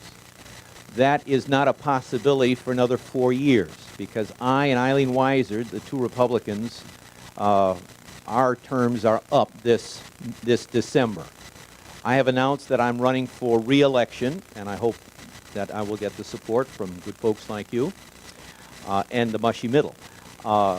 Eileen has announced that she will not run, so the Republican Party will need to come up with a second nominee in their convention in August. So that's where we stand with the state board. It's an oversimplification, but I think it bears a lot of truth. The Republicans on our state board, our other two colleagues, are Nikki Snyder and Tom McMillan. It's been so refreshing to have someone to the right of me on the board. Thank you so much for that. By and large, our Democratic colleagues have supported systems, schools. They want to preserve the institutions that are in place. They would like to eliminate competition for those institutions. Whereas I and my Republican colleagues, by and large, support students. Whatever works for students. Homeschooling is a dirty secret no educator wants to admit. When you put kids in groups segregated by age, you retard their social progress. And if you think about it, it makes sense. You know, the best company for kids is adults. And so if you're spending time with your parents at home, you are going to mature much faster in your language, values, attitudes, etc., from those adults at home than you are with a herd of 20, 25 kids at school. Now, there's good reasons to send kids to school. I mean, I've got a little something to offend everybody. You know, if you're a homeschooler, sooner or later your kid learns everything you know and you're holding them back by not sending them elsewhere. Or else your kid learns to press your buttons and you got to send him to school before you kill him. And that happens around puberty, you know, and that's when your kid, you know, whatever you say, your kid proves that he's someone different from you by saying no to everything. So you want to send him somewhere where he can say no to somebody else. Okay. So there are many dynamics. Education, as I say, is as complex as a river. There's more than one way to slice it and dice it. But I think our challenge in Michigan is, do we want to go the way of centralized planning, or do we want to go with policies that will enable and facilitate private initiative in education, a diversity of educational approaches and curricular offerings, and exploring the policies that make this possible? Now, let me apply this to a controversial issue, vouchers. Some people have advocated vouchers as a means to encourage private education. I'm a Lutheran minister. Most of my work has been in parochial schools in the city of Detroit. So that's a cause near and dear to my heart. The problem with vouchers, my fellow parochial educators, is the money has strings attached. And it can easily become part of somebody's vision of central planning and control. So beware of the voucher solution. I think a much more elegant solution is that of the Mackinac Center's proposed universal tuition tax credit, whereby on the local level, on the national level, you give a tax credit to individuals or corporations that subsidize education by giving donations to tuition. The beauty of this policy is that it is, the money never goes into government hands. It encourages private investment in a public good, which is education.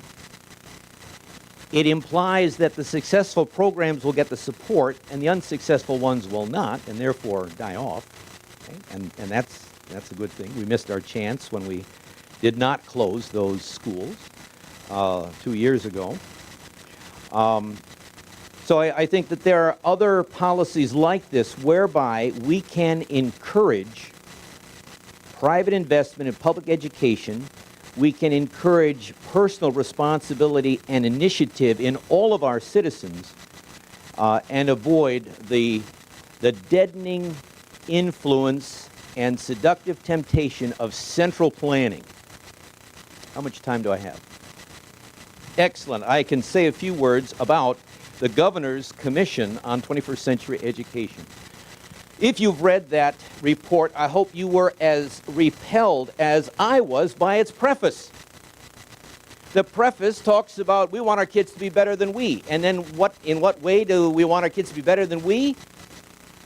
Salary, income, as if money were the essence of quality of life. My God, I wish my kids would learn other values. That's the poverty of the ideas that unfortunately lay behind that particular commission. It's not that the people who wrote it up are without values, but when you get a room full of people who can't agree on anything, the lowest common denominator becomes money.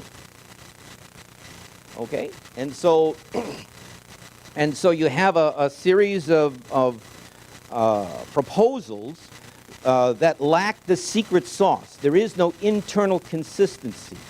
There's a lot of highfalutin talk, like we want to make the best possible educational environment for all kids in charter and public schools. And what is the real? And so, what is the proposal? Well, that charter schools be included in certain capital subsidies. Okay. Well, so does the policy match the highfalutin talk? Not at all. Not at all. As I mentioned in my editorial in the Detroit News, you know, good ideas, good programs deserve funding. You can't run a school without money. But adding more money is not necessarily a good idea or even a successful program. And that's what I did not find in the governor's commission's proposal. One of the main things they talked about was eliminating the State Board of Education in favor of governor's appointed superintendent or governor appointed board. Well, we know how well that worked with Detroit Public Schools. We know how well that worked with Flint. We also know that the governor had taken control of the school reform office, and when it got too hot politically, he gave it back to the MDE. So I think our own recent Michigan experience shows that that's not really a good or workable idea. And finally, let me observe that the structure of our State Board of Education has enabled us to appoint Michael Flanagan, who served the longest term of any state superintendent, and Brian Whiston, who's also done an outstanding job in his position, providing, you know, the average state superintendent serves something like 3 years. And we've had superintendents who've served considerably longer, and that's been a great benefit to Michigan education. It's a sign that the present structure works despite having had Democratic majority for 30 years. So I hope that we can retain our parity this election and maybe even make some progress in the following. Thank you so much for letting me spend some time with you today. I proudly hand the microphone over to Melody Curtis and some of her outstanding suggestions. Thank you, Dr. Z. We have a couple areas where we agree on and a couple areas where we have different perspectives, so it'll give you some food for thought here. I have joined, besides still being co-founder of Stop Common Core in Michigan, I've joined a new organization, U.S. Parents Involved in Education. We put a flyer on your table. I have a table over there, and I want to encourage you to come look at that and get some other information about our organization. I'll talk about it a little bit. In my opinion, we are losing the war. There we go. For example, let's start with Michigan.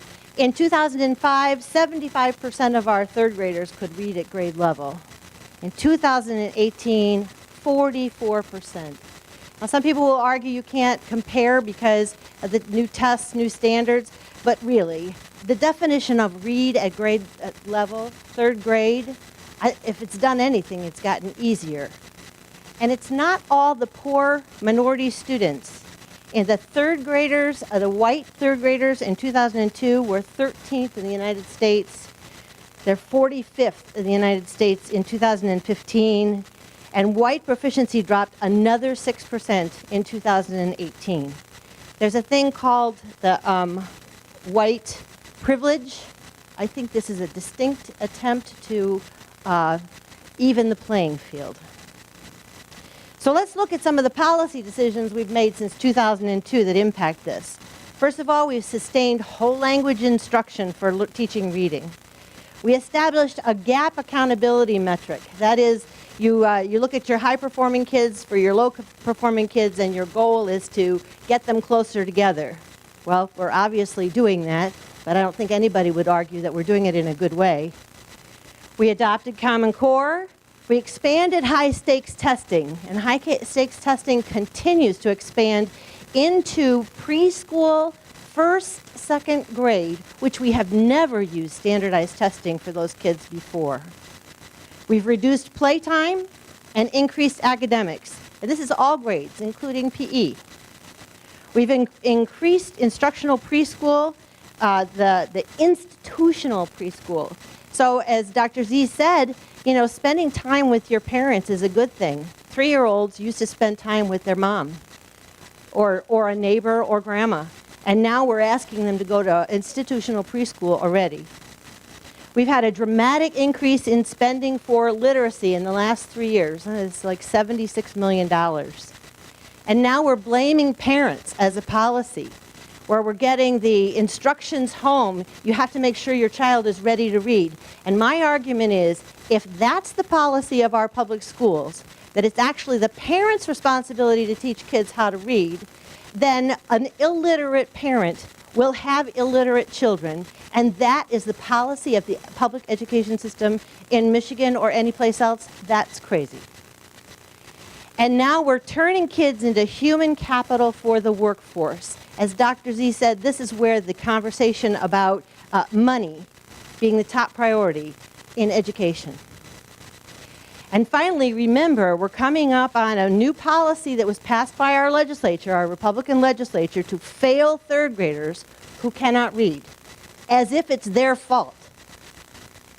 And the one missing policy that I wish I had on this list, the one that would make a difference that almost everybody in this room I know knows, is using explicit phonics to teach reading.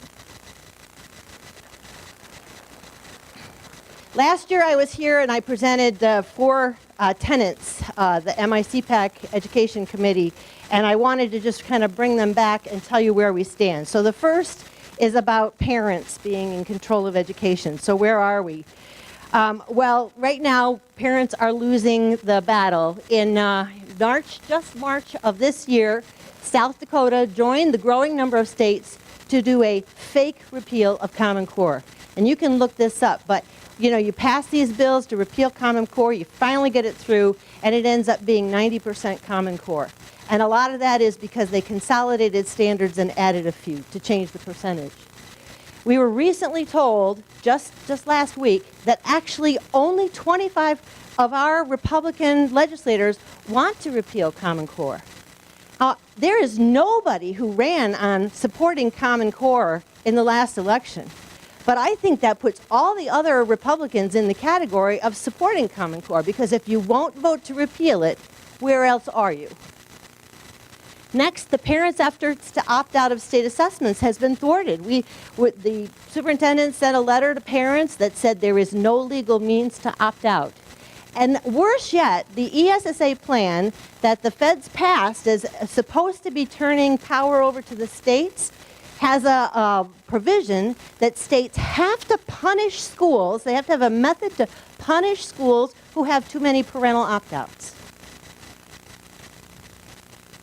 And the other opt-out that we want parents to be able to have is to opt out of offensive assignments. So, for example, just recently, it was a 4th or 5th grade assignment that was sent home, fortunately, so the parents saw it, was to write a letter to their legislator asking them to repeal the Second Amendment. And the father refused it. And he and his son got in trouble, that they're not allowed to refuse to do these things. It's a teacher's assignment. And there's a pornographic book that's part of AP English called The Bluest Eye. And I don't know if any of you have seen the write-ups on it. It's awful. And it's required for AP.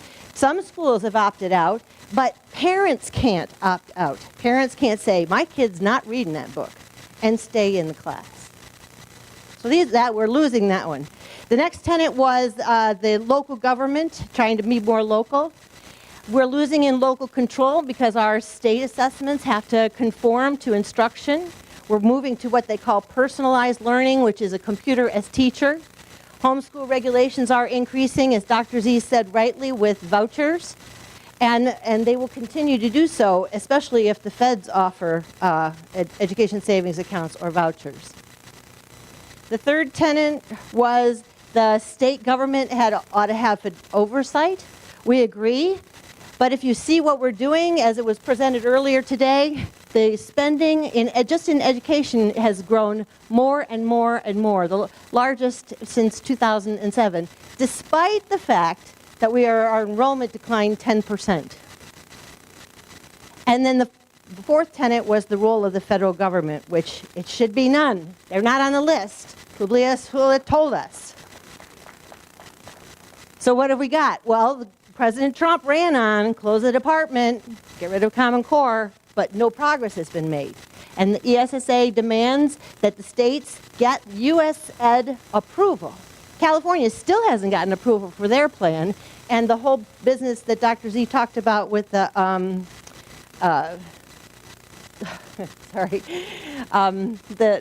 plan dashboard, was a big issue with the feds.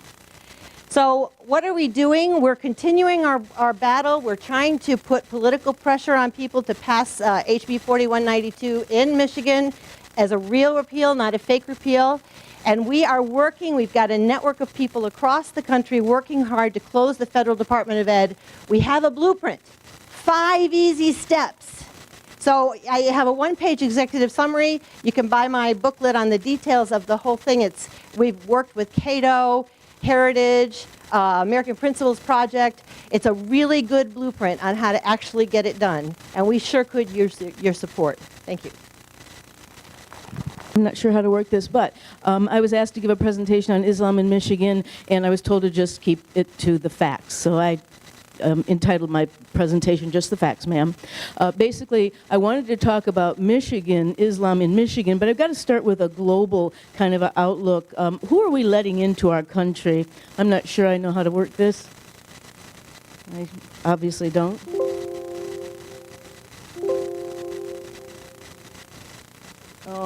The front. All right.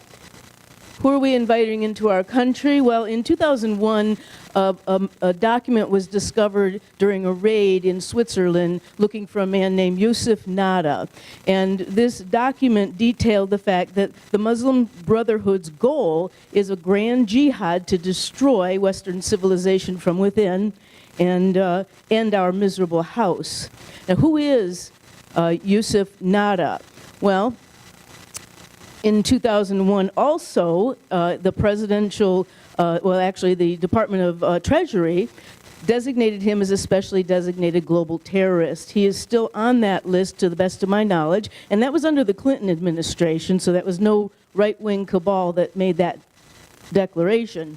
Who does Yusuf Nada say he himself is? On his official site, he says he's an Islamist, a Democrat, and a socialist. Well, there's an online dictionary published by the Oxford University, again, no right-wing cabal, and they say that an Islamist is a militant follower of Islam. Democrats go by a lot of different names. One of them is liberal. Michael Savage wrote a very good book saying that liberalism is a mental disorder. Socialism, a socialist is a communist. So this gentleman, in my opinion, is a militant, deranged communist. But let's just say we'll use his definition. He says that his organization, the Muslim Brotherhood, is in place to destroy Western civilization from within. And you know what, quite frankly, we are giving them the means and the money and the methods to do this to us. How are we doing this? Why are we doing this? And when is it going to stop? I'll be quite honest with you. I think that America's greatness is going to be destroyed by our goodness unless we decide that it's time to get badass and start defending and restoring our Republican form of government. And we better do it soon. Thank you. So one of the methods that they are infiltrating our country is the refugee resettlement program. And that's only a small piece of the puzzle. But there's an ever-growing government leviathan that is proud of the fact that in 2016 alone, 84,995 refugees came to America from around the world. And in Michigan, during the Obama years of 2009 to 2017, a total of 30,867 refugees came to Michigan.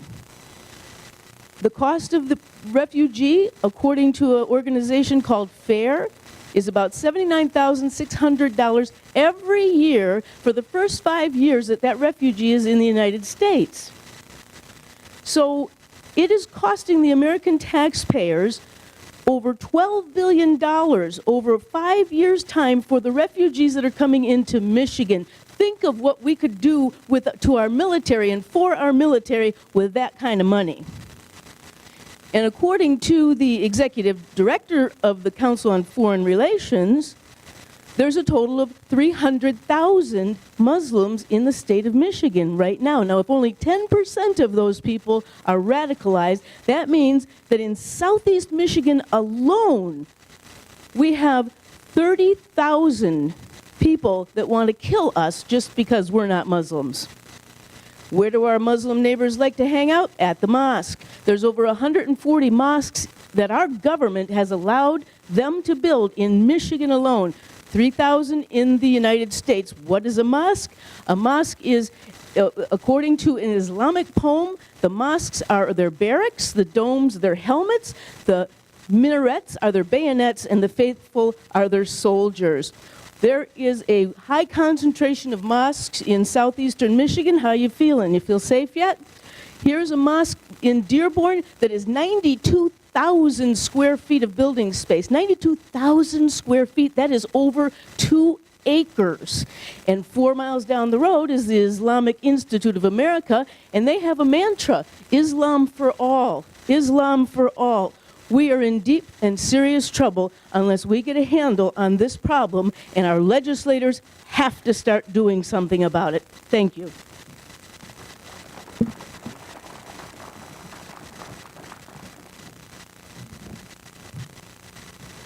Microphone on. First of all, I dressed for the occasion. When I got this shirt, I told two ladies in the back I was at a gun show, and right next to it was a shirt that said, always carry a knife in case you have to open a birthday present or stab somebody in the throat.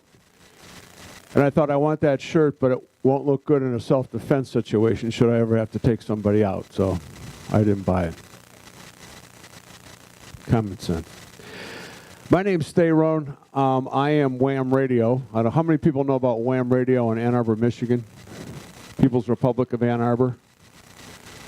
If the guy on the radio is not talking like I am, turn him off. It's bullshit. Dead serious about that. We talk about nothing but truth, justice, and the American way, and I learned that from the real Superman who used to bend the gun back in the guy's hand. Quite seriously, I'm supposed to talk about radio, and I want to do that in a second, but first of all, I heard somebody mention crony capitalism. There's no such thing. I want you to remember this. It's crony socialism. When you see Michigan economic development, BS, that's crony socialism. Gary was up there talking about energy choice. I've been screaming about that for years. The most expensive line item on our profit loss is electricity. On the radio, it's electricity. And I've been screaming about if I could just move the station 45 miles south, I'd be paying 45% less in electricity. So that's very important stuff. I'll get to this next point in a second. I was taking some notes while I was listening over there. If people aren't talking like Janice just talked on the radio, it's BS. I'm going to say something that's God's truth, and I talk like this on the radio. Islam is a satanic cult. Islam is a satanic cult. And if you're in a benign level of it, where you're a moderate Muslim, which, by the way, there's no such thing. That just means they're waiting to be activated. Because when the bad guys come to town, they get real active real fast. Now, there are people like, what's his name, Udi Jasser or whatever his name is. I mean, and that's cool that he thinks he's a practicing Muslim, but he's not really. Because if he was a Muslim, he'd probably already have a fatwa, death sentence on him. So, again, if people aren't talking like this on the radio, they're not worth listening to. Now, I don't mean everybody, because you might want to dial in to hear Stairway to Heaven for the 20 billionth time every now and then as you're going through the dial. But when you're listening to anybody that's giving you information or talk radio, it's an education process. My particular show I look at as a PhD level course every day for 3 hours. Now back about, it was 2009, my wife and I started talking about doing full-time radio. I was working at the University of Michigan, believe it or not. I was an accountant for the software licensing department, contract negotiations, things like that. And my wife looked at me in my kitchen one day. This is before we were married. Oh, no, it was after. I'm sorry, we were married in 2005. And she poked me in the chest and did that thing that wives do and said, "You're going full-time in a radio." And I said, "How are we going to do that?" Well, next thing I know, we maxed out my 401k, maxed out my credit cards. We're broke, but we're in radio. And we and we started making it happen. And then in 2011, it's a long, twisted story, but we ended up buying a radio station. We bought Wham Radio in Ann Arbor, Michigan, scraped the crap off the bottom of the shoe and made it the coolest conservative radio station in America today. And that is not hyperbole. We take great pride in that station being fun, politically incorrect, crazy cool, but at the same time, straight up Christian-centered conservative radio. And I call it We the Thinking. I came up with that title when Trump started, when Melania came down the stairs with Trump for the first time, and I said, that chick knows how to wear a pantsuit, man. Yeah. And Linda agreed. I came up with the party called We the Thinking, and that's what we are, We the Thinking. And that's who elected Donald Trump. It wasn't a Democrat, it wasn't a Republican, it was We the Thinking. That means a lot of people came over from different Democrat, Republican, Independent, Libertarian, whatever, and we elected Donald Trump. And that, by the way, was our second chance at taking this country into something other than a king, a pharaoh, a Führer, a communist dictator. That's it. We got one more shot at it. But one of the things we found out, and I talk about quite a bit on the radio, is what was the lesson we learned at 3:45 a.m. on November 9th? What was it? No. What did we learn? Come on. Yo, time is up. The Republican Party is the real enemy. Sorry, it's a fact. Look in the mirror. The Republican Party is the real enemy because we have everything. I said it when we were responsible in talk radio. Randy's part of this too. Electing a Republican, and the Tea Party's electing a majority in Michigan. We have the House, the Senate, the governorship, the Secretary of State, the Attorney General. The chick in Lansing with the blue hair and the pierced face is a frickin' Republican now. At the donut shop in Lansing. Everybody's Republican, and what good has it done for us? So forget Republicans. Forget them. Forget Democrats. It's about we the thinking. I know there's no specific party like that, but we got to quit thinking in terms of Republicans are our friends. And something else real quick. 4 people control the United States of America. Now, I'm not going to ask you who they are, but I'll just tell you. It's Paul Ryan, Mitch McConnell, Nancy Pelosi, and Chuck Schumer. Nobody else controls what happens in America other than those 4. If you don't go along with them, you don't get a chairmanship, a committee, like Arlen Meekhoff, that fascist yanked Kolbig's chairmanship. That's what happens if you don't go along with those 4. So Trump. He travels at the speed of those 4. And they are the Republican Party and the Democrat Party. So real quick about talk radio being in education. If you are in your kid's in a public school, you're guilty of child abuse. You're guilty of child abuse. You, for one thing, are putting your kid in a system whereby they can be, I know, wrap it up, I got it. You're guilty of putting them in a situation where they could be shot dead, and there's not a damn thing anybody can do about it. You're putting them in a situation where they're learning that socialism is cool, and there's not a damn thing you can do about it. You're putting them in a situation where they learn that the pseudo-religion of climate change is reality, and there's nothing you can do about it. So knock off all the BS about public school this, public school that, Board of Education this, Board of Education that. Get out.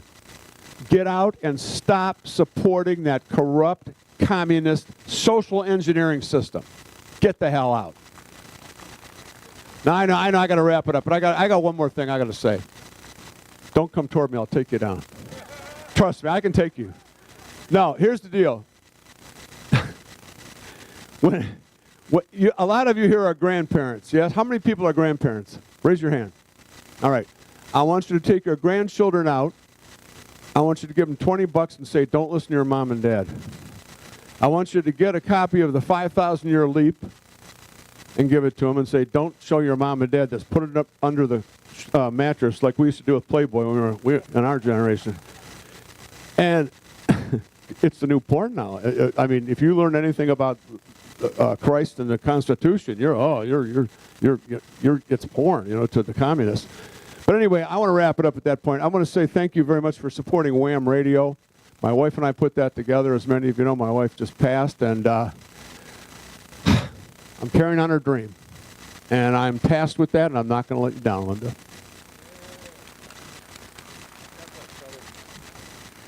Hey, Hey everybody, I'm Chucker Randy. I start the show off every day. You're listening to Your Defending Fathers here on the Patriot Voice Radio Network. And how many of you in this room are precinct delegates? Are you going to be precinct delegates on the ballot this year? May 8th, 4 o'clock, deadline to file your affidavit of identity. If you haven't done it yet, do so. We're blessed in the state of Michigan. We have 9 hours a day. 6 to 9, Steve Gruber, followed by me from 9 to noon. I'm actually Theron's warm-up band. He comes on from 3 to 6. Wham Radio in this state has 9 hours of live Michigan radio. Not any other state in the country can say that. 2 of us are here today. Now, here's the point. The precinct delegates that you're going to recruit, take notice of 2 of the nominated people that are going to be done at our state convention on August 25th. You know who they are? Secretary of State and Attorney General. And 2 of them are here today. That's all I'm going to say. Now, here's the facts. We don't get the right people nominated at our state convention, and on August 7th on the state primary, the Democrats are going to kick our butt in November. I'm telling you right now, midterms historically are bad for the president's party.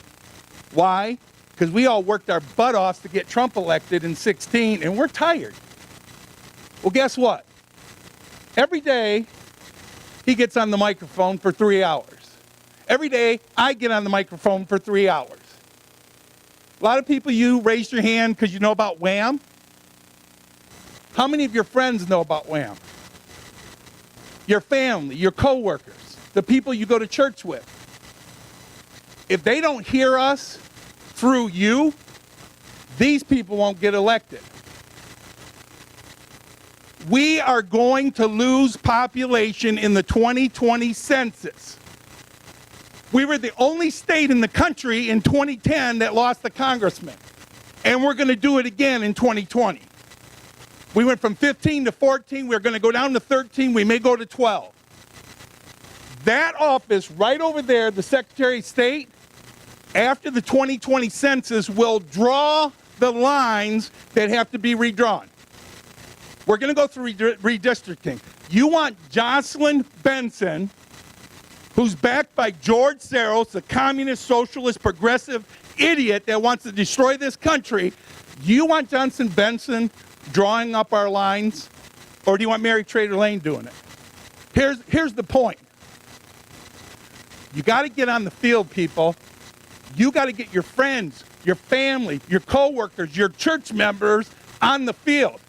Him and I, we play every down. We're offense, we're defense, we're kickoff, we're punt return. We don't get a break. We need people to put a uniform on and get on the field so him and I can go get a drink of water. But here's the point.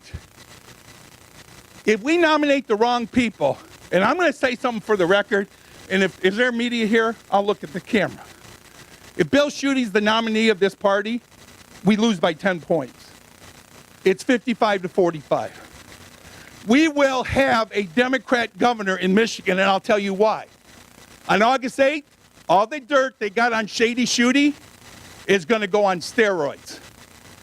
They got money laundering and racketeering on him on the Capitol View building. That's a fact, Jack. I've got all the documentation, and a Democrat from the UP sent him a letter, certified mail, to investigate that real estate transaction, and he refused to do it. Why? Because he took money from Boji, who owned the building.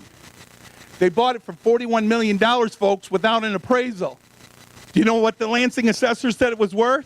$12 million. Now, I'm a Republican. I'm the chair of Antrim County. If I'm talking to this about this, do you think the Democrats are going to start talking about it on August 8th? If Schuette's the nominee, we don't have a candidate in November. And you are looking at either a Muslim, Abdul El Sayed, Sharia law. Yeah, Tanya, how is Sharia law versus Michigan's Constitution? Folks, We need you to get on the field. whamradio.com. Thank you very much. Oh, stop. I got an award from the Michigan CPAC board. This is given this year to somebody that has been awarded the Cool Courage Award. And somebody that is doing something I couldn't do. After the passing of his wife, he was on the microphone the next week. We're giving this to Theron X from Wham Radio. God bless you, brother. I got to say something really quick.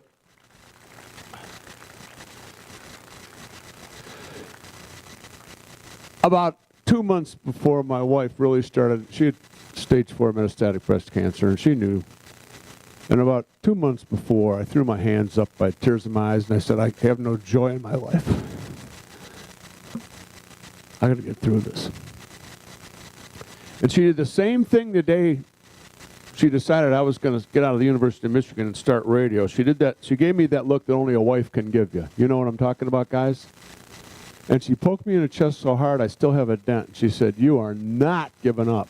You are not going to turn your back on this mission. And regardless of what happens, you're going forward. Got to be you. People count on you. They count on us, whether I'm here or not. This is my wife talking to me. And she said, you are going to further this mission. And I said, yes, baby. How could I say no? So that's what we're doing right now. And as he said, I've been on the radio now. It's been 2 weeks, Thursday. I've been on the radio for the past week, and I'm just being me because the show has to go on. But don't think for 1 minute that I don't feel that woman behind me. Thank you. Okay, we're going to switch gears a little bit and talk about the conservative youth movement. We've got Chris Meister, who's on our MCU board, and he's going to be introducing some of the student participants in today's session. Okay, thank you. And there's been, speakers have talked about how the kids coming up today, don't have the grasp of the Constitution and the Founding Fathers and stuff like that. If you're part of the Tea Party generation like I am, it's our generation that failed these kids. We allowed this situation to happen, and we have some kids on campus now who are trying to turn this around, and we're going to hear from them today. So, come on up. And this is Adam Edward Green, and he's with the James Madison College Conservatives of Michigan State University. Appreciate it. Thanks. So thank you guys. Thanks so much. Like you said, my name is Adam Green. I'm from the James Madison College Conservatives. I'm the president and founder. New organization at Michigan State University. We have almost 50 members in the organization. We just began in January, so it's been quite a ride so far.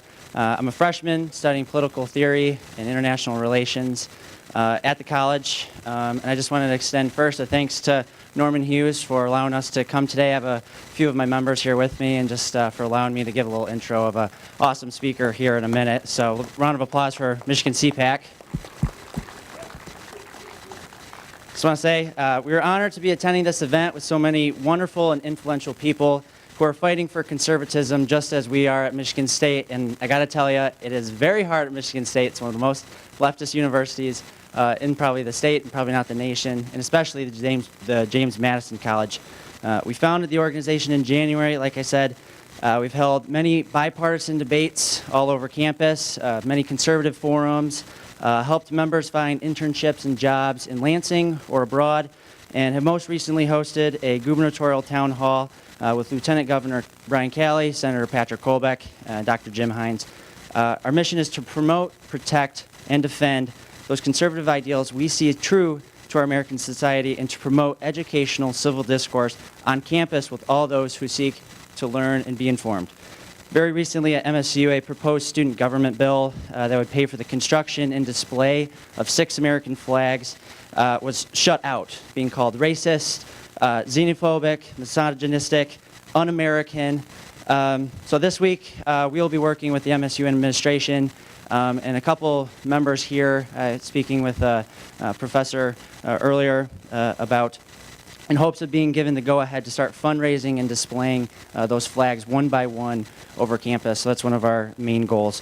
Free speech, traditional ideals, and even our Judeo-Christian foundings are constantly under attack and are one by one being brought down by those who see us conservatives as not fit to lead. Yet here we are today, gathered in great numbers to form a coalition of friends and allies, and I greatly appreciate everybody's support here today. This has been absolutely wonderful for us. So we won't have to be afraid to stand up for what we believe in, display our great flag, be proud of our president, and to defend the country that we so dearly love. Again, I say to you, thank you for your short time, because it's my great honor to be here today with you, all standing up for this fight, because I definitely know it is very worthwhile. One who has led the fight on all fronts and in so many ways is one who it is my great privilege to welcome up to the stage this afternoon, National Chair of the Young Americans for Freedom, His Majesty, Mr. Grant Strobel. Thank you.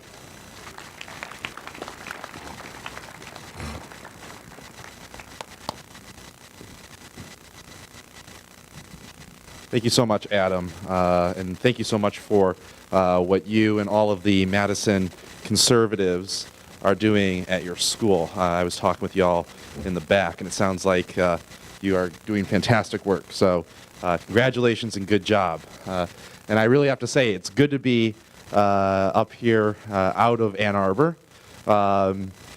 Today is the infamous Hash Bash, so I feel like I can breathe. The air quality is a little bit better out here, too. So thank you so much for having me again. And what I want to talk about is some of the recent initiatives that are going on across the country that Young Americans for Freedom is pioneering, and especially to the college students here, provide you some ideas and give you an idea of some resources that we can help provide you to make a difference at your school. So first, I want to frame this real quick, and I'm sure some of you have heard me talk about the number of events being disrupted on our college campuses. Before the election of President Trump, that was only about 15%.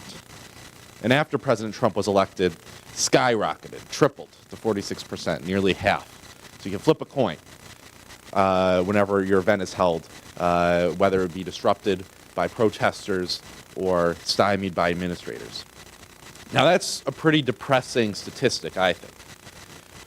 But I really think that this free speech battle is one that we can win.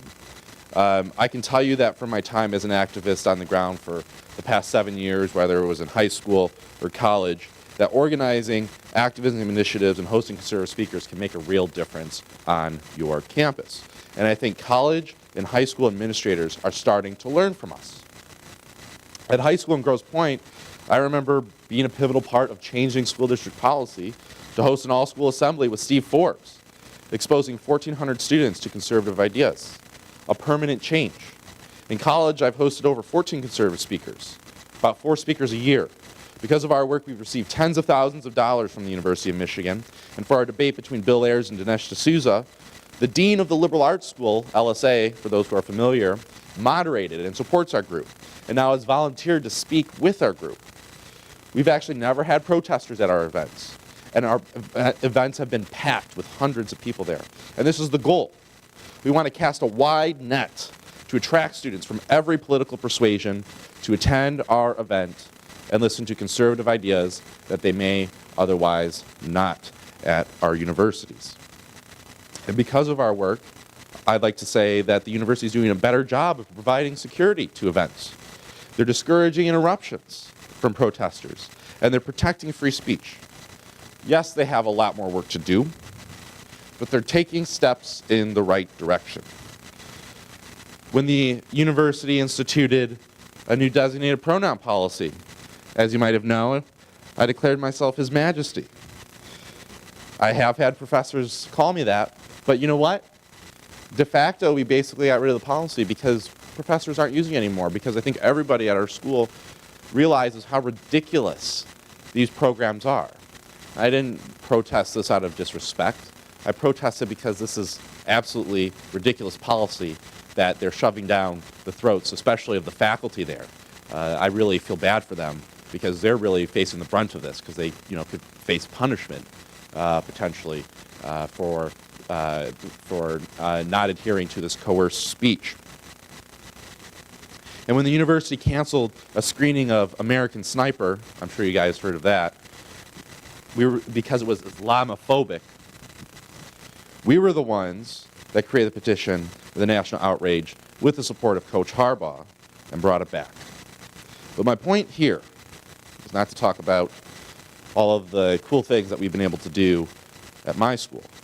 My point here is to emphasize that the onus is on each and every one of you, whether you're a student, a community member, an alumni of one of our universities, a donor. It is on you to challenge university administrators, stop complaining, and do something. That's really what I want the message to be from today.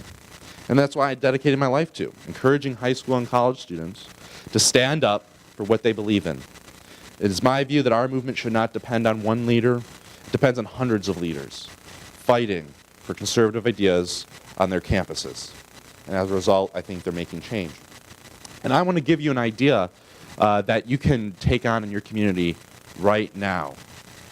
So I announced recently a new initiative to help students support the Second Amendment at their schools, at their high schools especially.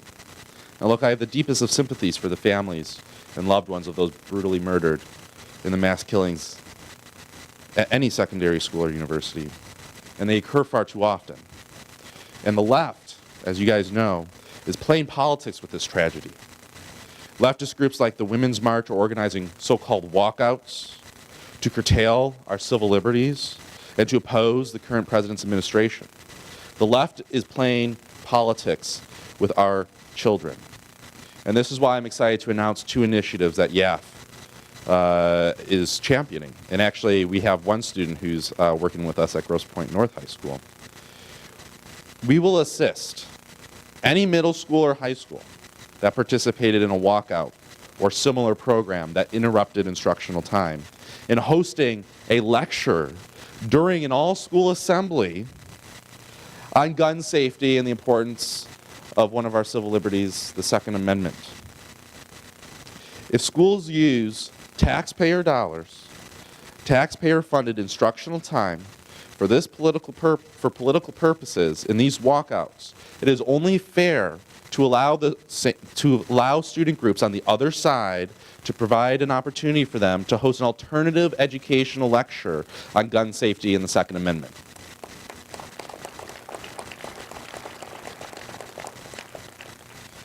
Second, Young Americans for Freedom will assist any middle school or high school student in organizing a petition drive for their school and school district to fund armed security guards and their necessary training.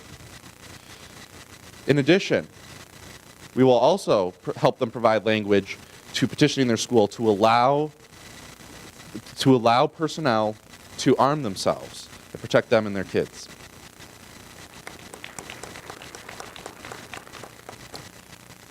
This tragic mass shooting in Parkland serves as a reminder that political rhetoric serves no one. It is time for schools to implement practical measures that could save lives. And Young Americans for Freedom, we're here to help. So if any of you know any students at your local high school or middle school that were forced to participate in these initiatives, we'd be glad to help provide a pro-Second Amendment speaker for 17 minutes, if it means for only 17 minutes, because that's fair, because the walkout was 17 minutes.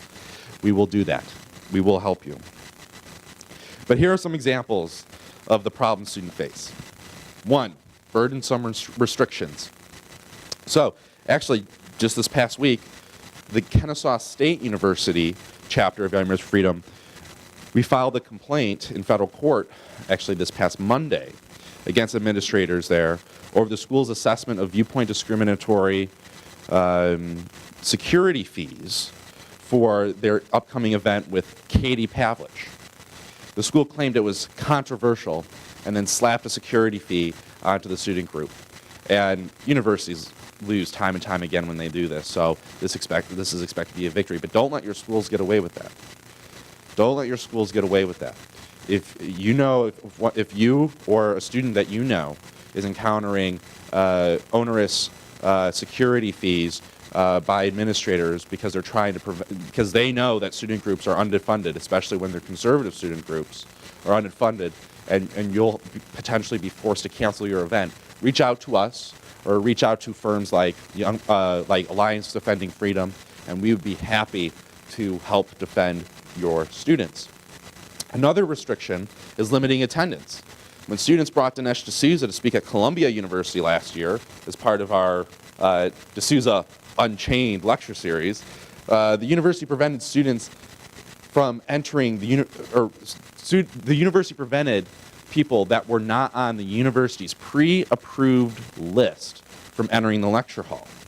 Despite having plenty of seats available in the auditorium, the university turned away dozens and dozens of students seeking to listen to a conservative viewpoint. Brandeis University and the Stevens Institute of Technology also enforced similar restrictions during D'Souza's sponsored lectures as well. Another problem that students face is banning a particular speaker altogether. I don't know if you guys heard at DePaul University, they threatened to arrest Ben Shapiro should he step foot on campus. There was one video where the security guard literally threatened Ben Shapiro with arrest if he stepped over the line on the sidewalk onto DePaul's campus. So instead what we did is we live streamed the event into the campus and brought Christina Hoff Summers to speak. So it was fun. There's ways to get around that. So reach out to us and don't capitulate to the university's demands. Another thing we see all the time is placing a qualification on First Amendment expression of students by funding liberal counter perspectives whenever a conservative comes to speak. Just recently at Truman State, university administrators funded and provided money for a scholarship competition and provided extra credit to students who attended the liberal counter presentation to our event with Robert Spencer, the political Islam academic. Ridiculous. This guy is an academic that's written dozens of books on Islam, and what they're doing is they're funding the counter perspective. It's absolutely ridiculous. At the University of Michigan now, you also have a bias incident response team, and our tuition dollars go to this program where they actually actively put up posters whenever there's something that is biased on campus. So they are actively qualifying speech that is counter to their viewpoint. Another thing we see, freedom of association rights are under attack. Now, the University of Michigan, for example, and several other schools are doing this now after CLS versus Martinez, they're taking it a step further. They're forcing student groups to include a laundry list of so-called new protected classes in a non-discrimination, so-called non-discrimination statement. And look, activist groups are inherently expressive. So if they protect certain expression in these non-discrimination statements, then what's the point of an activist group? So on all fronts, these universities are very smart at trying to abridge our freedoms to express our conservative viewpoints on campus. And we should continually fight back. So how do we solve this? Is the next logical question. And I think the number one way to solve each of these problems comes from students. Students need to stand up for their ideas, stand up for their rights. They need to be willing to fight back when their rights are infringed upon. The best way to be pro-free speech is to exercise free speech. Speak your mind. And quite frankly, I think most conservative students would be surprised about the results of standing up to their beliefs. Because we have to be on the front lines of changing our culture. Because it's kind of startling that according to a poll that we chartered with the polling company, which used to be chaired by that conducted a poll on behalf of Young America's Foundation. 53% of college students agree that using or not using certain words can constitute an act of violence. Let me say that again. 53% of college students agree that using or not using certain words can constitute an act of violence. This is what we are facing on this campus, on these campuses. This is the culture that we have to actively resist and change. After the election of President Trump, I heard a student yelling, "F Grant Strobel," outside my house in Ann Arbor. These students are unhinged, and it is on us as students to fight back and change that. But there is some hope. In the same poll that we did with Kellyanne Conway, that's who I was looking for, our peers agree with us more than we think. College students are very supportive of limited government in the free market.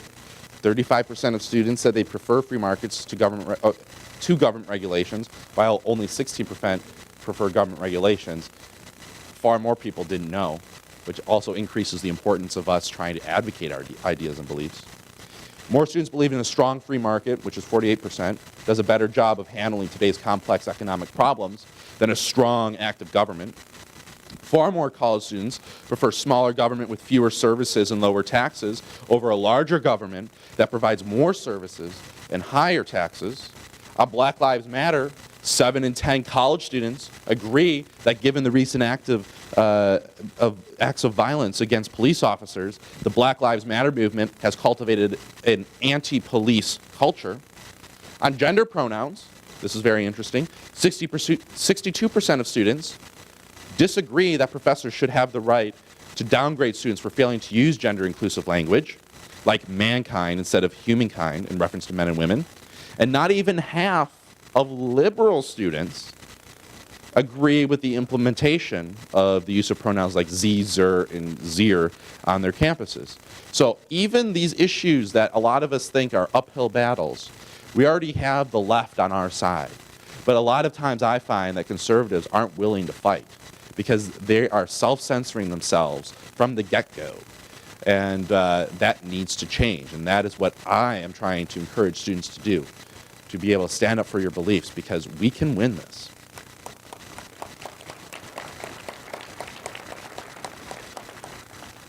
And there's also very important work in the courts to protect students' rights. For example, we're the ones currently suing Berkeley for discriminating against conservative viewpoints for our proposed events with David Horowitz and Ann Coulter. Berkeley used an unwritten high-profile speakers policy, which only applied to conservatives, not to the top aide to President Bill Clinton or former president of Mexico, but to conservatives within the same time period. The policy is clearly an unconstitutional prior restraint on our fundamental right to free speech. And just recently, the Department of Justice supported our lawsuit in a statement of interest. They said in a critical section that the policies grant university administrators, quote, unbridled discretion to decide when, how, and against whom to apply these policies. We also hosted Ben Shapiro at Berkeley during this lawsuit. Although Berkeley charged us an unconstitutional security fee, when the law is enforced, there were no protesters during the event and went as planned. I'm also pleased to say that we are the exclusive sponsors of Ben Shapiro lectures across the country for this upcoming year.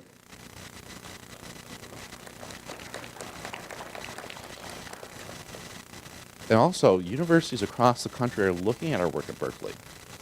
University administrators at University of Michigan mentioned it with me, and they're becoming more accepting of free speech. And like I said, there's much more work yet to be done. There are other things that I encourage universities to do to help remedy this issue. I think students need to be educated on the importance of free speech.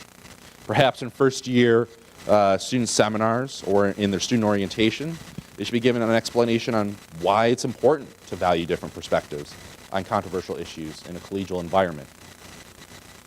Schools also need to stop teaching students politically correct nonsense, like microaggressions, bias incidents, both of which imply harm or violence, even though both include protected speech potentially. They should also abandon the concept of intersectionality in practice. In other words, giving some people preferential treatment over others in their so-called hierarchy of victimhood. Too often students equate differing viewpoints with microaggressions, violence, and then use this intersectionality because, let's say you're a cisgender white male, that you somehow have your viewpoint should be treated lesser than somebody else. 2, universities should also issue statements in support of controversial speakers if there's resistance from some student groups. And we see that this is very helpful, even at Berkeley during the Ben Shapiro debacle. I thought they did a pretty good job with that. The University of Michigan has been very supportive as well. 3, clear policy should be outlined for events on campus so there is no room for delay, cancellation, or other surprises. I think that a lot of university policies on free speech and events are very vague, and intentionally so. I think they need to outline the process a little bit better of hosting events, so that way it gives a clear indication for student groups on how they should conduct their events, and should the university present any roadblocks, it gives student groups a reference point on whether they should be doing that or not. 4, universities should ensure adequate security is provided to events, and that the rule of the removal of hecklers are enforced. This is a very big issue because, for example, I always reference the University of Michigan because I go there. They have, I'd say, a pretty good policy on free speech and expression. I'd say it's very good. But the problem is you have an enforcement problem. So it outlines a process for removal of hecklers, but the administrators and police don't enforce those policies. And it's very vague on who makes the decision as to when protesters or hecklers should be removed. So I think there's a lot of clarification there, and I think it should be enforced. And this is why I don't necessarily think more rules is a good thing. I think we need to have the right rules, and you enforce the right rules. And take a note, there's a lot of conservatives calling for punishments for students heckling, and I think that's a dangerous route. Today it might be used against leftists, but tomorrow it might be conservatives. We don't want to punish the exercise of speech. We only want to ensure that everyone has the equal opportunity to speak.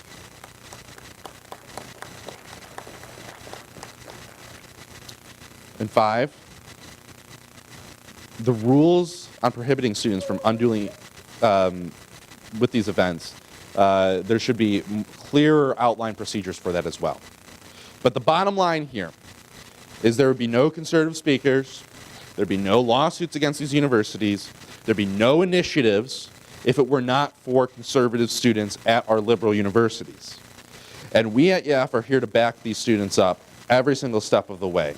We need more conservatives to attend our liberal universities because I believe that universities have a very important role in our society, and if conservatives want to win over culture and the focus of academic research, they need to play a role in this system. We will provide you the strategies at our activism training seminars, help you host speakers, provide resources and initiatives, and defend you when the going gets tough. Thank you so much, and I think we have time for questions. Is that right? Awesome. Thank you so much.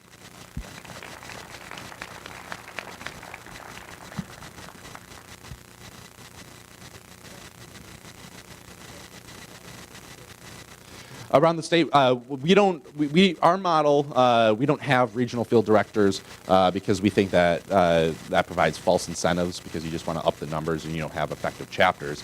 But across the country, we've doubled in the past couple of years. We have about 400 chapters going strong. We only count chapters that are active.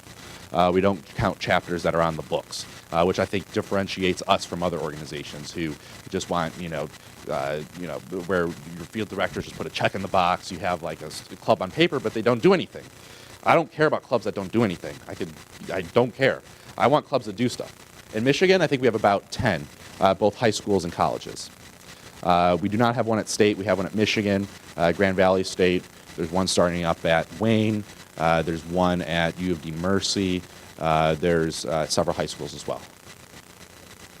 What is your sense of the student population? What percentage that really aren't activists or just trying to study and get a degree versus, we hear all the noise. Yeah. Yeah. Yeah, and actually, in that same poll, and part of the reason why we did that is we wanted to see what students we needed to target. It's kind of interesting. Conservatives are typically the students, those that identify as conservatives are the ones that work while they're in school. They're the ones that typically play sports. They are very involved in Greek life. They're involved in student government. So conservatives tend to be the very busy students, which helps explain why we're not as vocal as the left. The left just has more time on their hands. Yeah, they're all in the diag right now during Hash Bash. But and that's some of what we need to break through. And I'm really a big believer in casting a wide net. Inviting anybody who may just be sitting at home playing, their Xbox, playing Fortnite, and doing nothing at the end of the day, and inviting them to come out, attend an event, and potentially get more involved in something that's bigger than yourself. So those are who I believe should be our real targets. Are really targeting the people that are not involved as much on campus and get them involved. I don't think it's really that productive just to be provocateurs for the sake of controversy. I think we need to have a real strategy to approach that. I think that's the smart way to go. Okay, thank you very much. Awesome. Thank you so much. There's a segment on life that we're going to listen to next, and we're going to be joined by a very powerful activist from the Upper Peninsula named Mary Sears. She's done some great things as a township supervisor and working to get coalitions across the Upper Peninsula so that they can have a powerful force. And then we have our beautiful friend, Rebecca Kiesling. She's an international talk circuit person, and she has a wonderful, compelling story to tell you about why life is so important from conception for each and every one of us. Mary?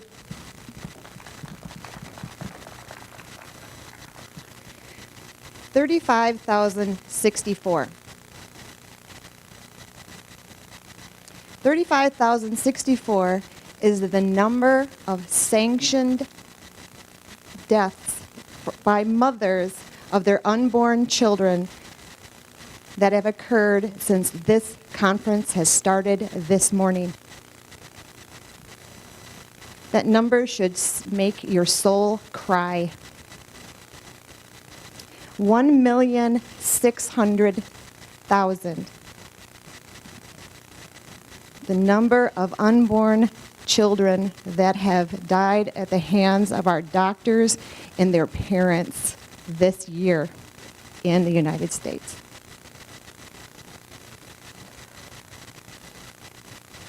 Over 50 million since Roe versus Wade. Over 60 million annually worldwide.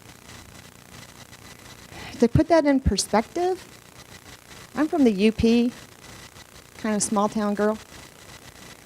We have 311,000 people in the UP. That's half the state of Michigan. 300,000 people are in the UP. You'd have to kill the entire population in the UP 6 times to equal what we murder every year of our unborn children. The speaker that I'm introducing today survived that. Her parents came together at a time, fortunately for her, when we didn't have the law that allowed the open murder of our children. She's an unbelievable international speaker, a precinct delegate, author, and founder of SaveThe1%.com. Save the One. Save the One. She is absolutely amazing. Please give her a round of applause. Rebecca Keesley. Thank you. Thank you so much. Well, I'm very glad to be here, and my story is that I was conceived and raped. My birth mother was abducted at knife point by a serial rapist. She went to 2 illegal abortions 4 years before Roe versus Wade, and I was almost aborted. But she backed out because of the fact that it was illegal and the conditions, fear for her own safety. When we met, she was thrilled to meet me. I was 19 years old, but she told me the truth that if abortion had been legal here in Michigan, then she would have aborted me. And so I literally owe my birth to the law being there to protect me. I owe my birth to legislators in Michigan who recognized that mine was a life worth saving. And they did so by making sure that abortion was illegal, even in cases of rape. 100% pro-life, no exceptions, no compromise. They are my heroes, and I owe my birth to them. If your mother chose life for you, how nice for you. That must feel wonderful, but mine didn't. She chose abortion. Pro-life voters, leaders, legislators chose life for me. And I'm a person just like everyone else, and I deserve to be alive just like anyone else.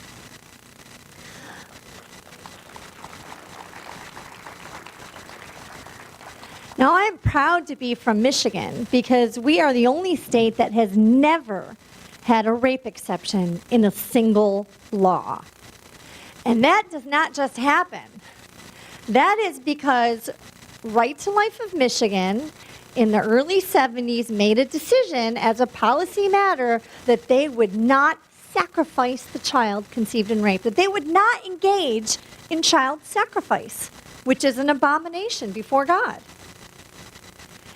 And they knew that as a pragmatic strategy, you don't support politicians, you don't protect politicians who are willing to compromise their values.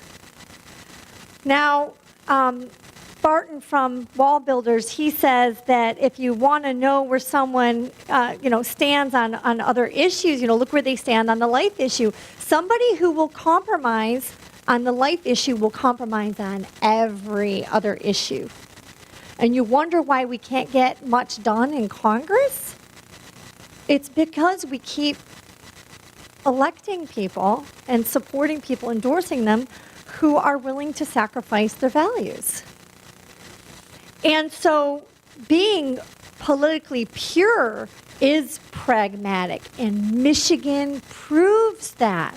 Right to Life of Michigan has demonstrated that to National Right to Life. And now they have mentored other states to go to this no exceptions, no compromise position. My organization, Save the One, is now, it's a global organization I founded. We have a network. I literally have a database of over 600 with stories like mine, conceived in rape or incest, mothers from rape or incest, and then hundreds from our carrier to birth division who were given a challenging prenatal diagnosis and told to abort. So we specialize in defending all of the so-called hard cases in the abortion debate. But how would you like to be called a hard case? The hard cases are all of those with the hardened hearts. They're the tough nuts to crack. My organization is Bible-based. Save the One comes from the parable of the lost sheep. But it also comes from this unfortunate motto in the pro-life movement that you save the 99 in exchange for the one. They'll say, oh, it's a burning building analogy. Never mind that they shut the water off and they send the fire trucks home while they stand there watching the building burn down with the one left inside. Nobody ever goes back to save the one. But when I hear the 99 and the one, I can't help but think of the parable of the lost sheep, because Jesus was all about saving the one. in context, he said, see that you do not despise any of these little ones. What a strange thing to say. Who would despise a little one? Well, we get called demon seed, evil seed, and that was by Republicans. Okay? Sean Hannity called us an evil seed on his radio interview of my friend Lila Rose. It's still on his website.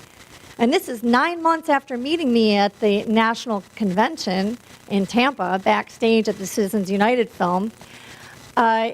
He said, I just think that's an evil seed. Doesn't the Bible say that the sins of the father will be passed on to the child for the third and fourth generation or something like that? No, it actually says that you are not to punish the child for the sins of the father. It is a barbaric society where you punish innocent people for someone else's crime. Punish rapists, not babies. And so then you had Bishop Paul Morton Jr. at a pastors' conference of a couple thousand pastors was saying how he's not a Democrat anymore because of their position on abortion. But he said, but the Republicans have taken it too far. You mean to tell me a woman's pregnant with a demon seed? And then he said it again, a demon seed, not what God created? Really? Where in the Bible does it suggest that Satan creates children? I was created by God in his image for a purpose. And I had a Christian woman tell me, I asked her, did God not create me? And she stopped to think, like, what are you thinking? You know, and then finally she says, well, okay, I'll give you that. Like, you'll give me that? God thanks you for giving me that, And then she said, well, and I said, did he not create me for a purpose? And she said, well, I just think maybe some children are created for the purpose of being aborted. There's some problems with people's theology, and I can tell you, in my organization, and we have a couple hundred articles written on our blog, and we get those published in Life News, LifeSite News, Live Action, and other organizations will publish our stories. There are several women from our organization who were told by pastors, by priests, that they can go ahead and abort, telling them God will forgive you. What other sin would you ever do that for? You go in and you confess adultery. You say you're going to murder somebody, and your pastor's going to say, go ahead, God will forgive you. Really? There's a problem in our churches with their theology. People don't think this thing through. And so Jesus said, see that you do not despise these little ones. And again, we're called also horrible reminder, rapist child. You never hear us called rape victim's child. That's what I am. I'm a child of a rape victim. And what an insult to all of the mothers raising their children to suggest that he has any rights to this child.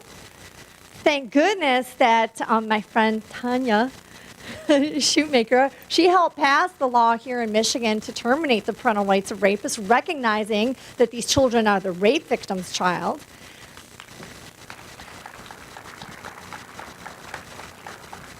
And so I was able to successfully terminate the rights of that rapist in Sanilac County when I represented her pro bono because the law we got passed here in Michigan. I have another case pending in Livingston now and one that I'm working on up in Kalkaska County.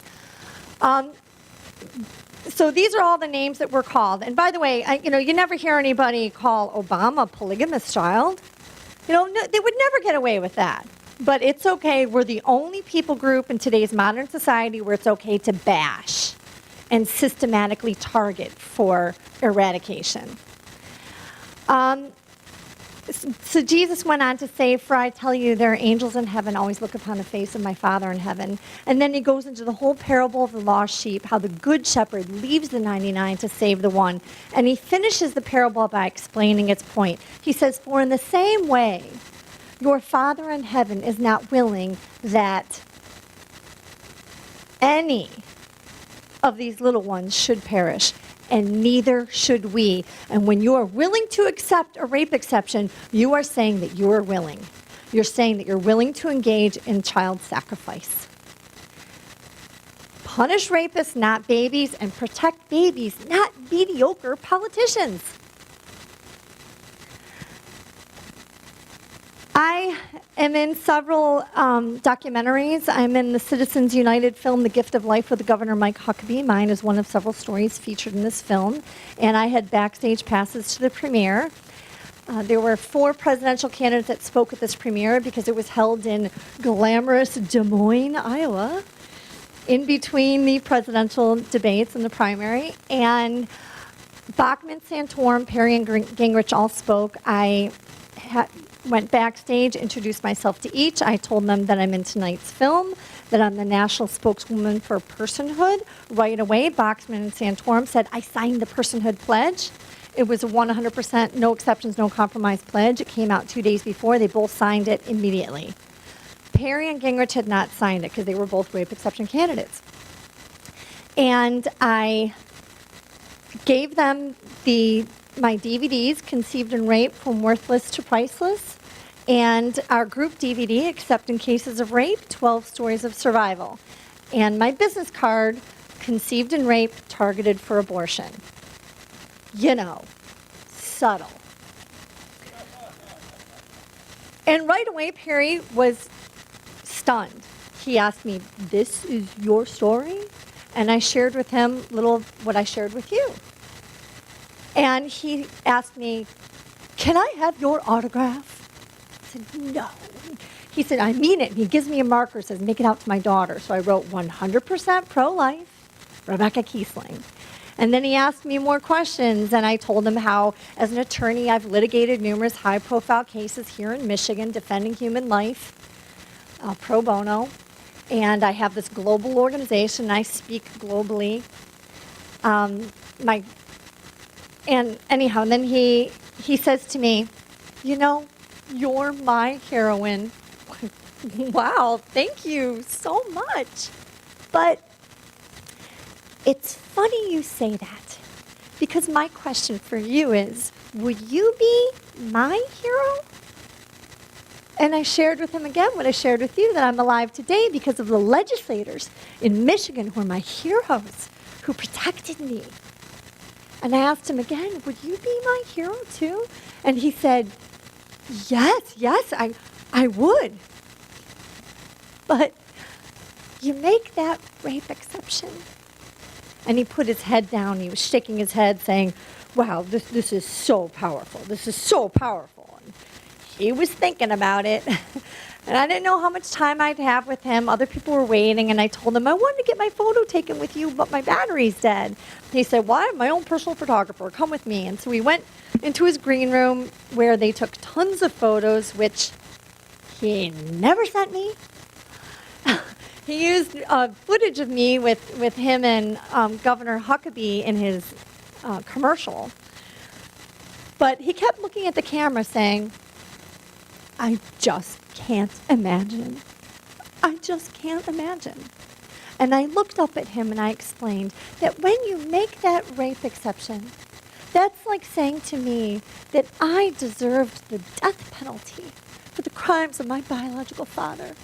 The United States Supreme Court has said that he didn't even deserve the death penalty. In the second case, they said that even for child molesters, it is cruel and unusual punishment. And he was nodding his head. And I asked him, but you believe that I, the innocent child, deserved the death penalty? And he said, no, I don't.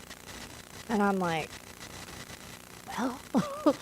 And he stopped me and he said, you know, tonight's event and this film are supposed to be all about changing hearts and minds. And right now, you're changing my heart. And I thought, changing? Like, what's that supposed to mean? And I had all kinds of friends on Facebook telling me that they were praying for me, saying, you're going to have an Esther moment. I just know it for such a time as this. And I was not about to miss it. So I challenged him. No more rape exceptions? And he looked me in the eyes and he promised no more rape exception. And I thought, yes.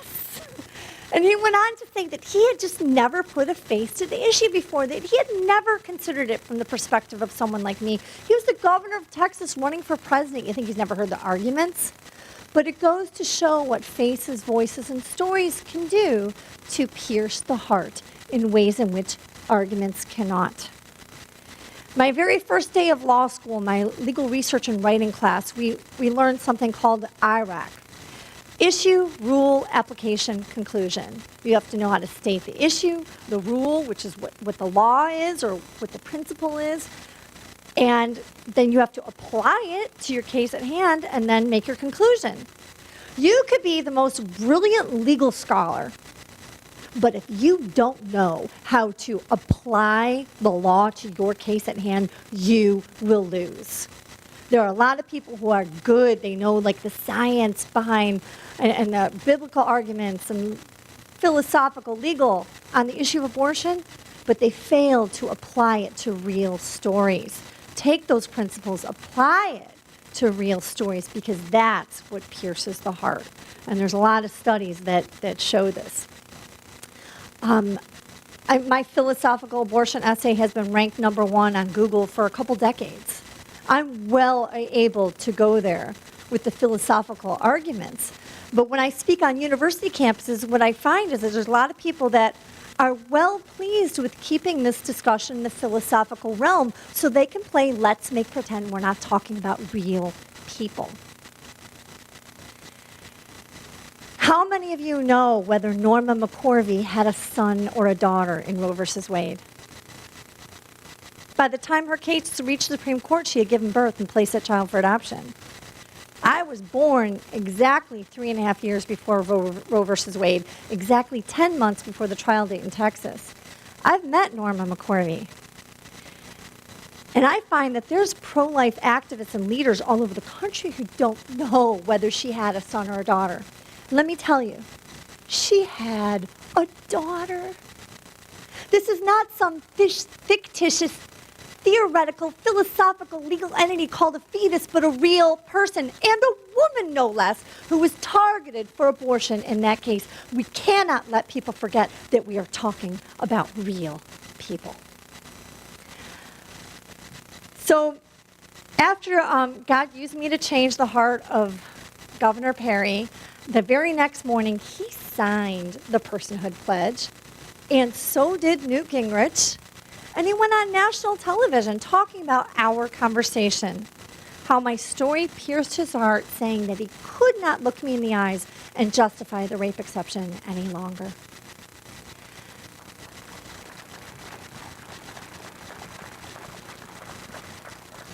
Now, I had that kind of conversation with Governor Snyder. But, you know, it's kind of like the parable of the sower, whether it falls on good soil. And, I'll tell you, in the case of Governor Snyder, instead of changing his heart, he vetoed the No Taxpayer Funding of Abortion Act because he wrote out a statement because it didn't have a rape exception. Which is so much worse than saying to me, I think your mother should have been able to abort you. It's saying, and our tax dollars should have paid for it. Ouch.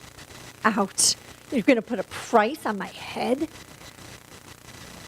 Well, I'm proud to say that Right to Life of Michigan, when they were faced with this dilemma now, they had to decide, what do? Do you introduce a rape exception quickly? Do you wait it out until you have a new governor?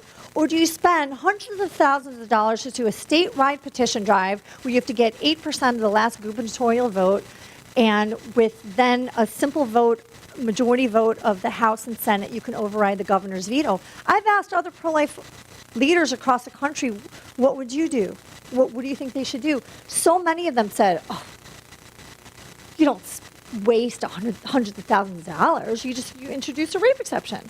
No. Right to Life in Michigan said, we have never sacrificed the child conceived in rape. We're not going to do it now. And we did the petition drive, and we overrode the governor's veto here in Michigan. And as a brilliant strategy, instead of, when what's her name? Oh, Whitmer. Ugh. Oh, she's a horrible woman. Truly. Gretchen Whitmer, horrible woman.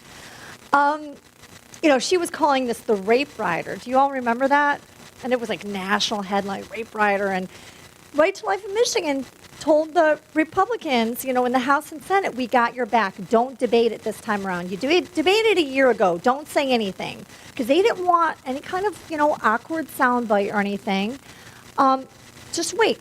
We're bringing in people. So we had a press conference with 10 of us from my organization, Conceived in Rape, Mothers from Rape. One was post-abortive from rape. And we did this press conference. And they were all stunned. I mean, when it came time for Q&A, there were no questions initially. And then finally there was a question they asked, how do you all know each other? And how many of you are there? And it was the next day, it was our photo that was in the New York Times, the Huffington Post, and it changed the rhetoric. Instead of being all about the rape rider, it was like this really interesting group of people showed up in Lansing. And that's a brilliant political strategy. And this can be applied to any conservative issue. I don't know if any of you have ever done the FACL training, Foundation for Applied Conservative Leadership. I mean, it's brilliant. You don't compromise. You don't compromise your values, and you have to have consequences. But on top of it, bringing in people. It's just like when there's the State of the Union address, the president has people up in the gallery, and he introduces stories that help back up his position. That's the same thing we all need to do on every issue. Use stories, use real people. Learn how to apply your values to the real stories.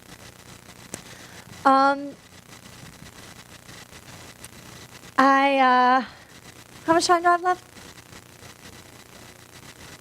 Okay, all right, great.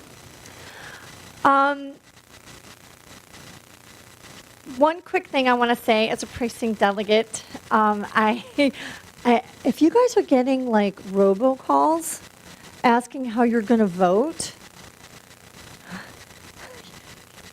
don't answer, okay?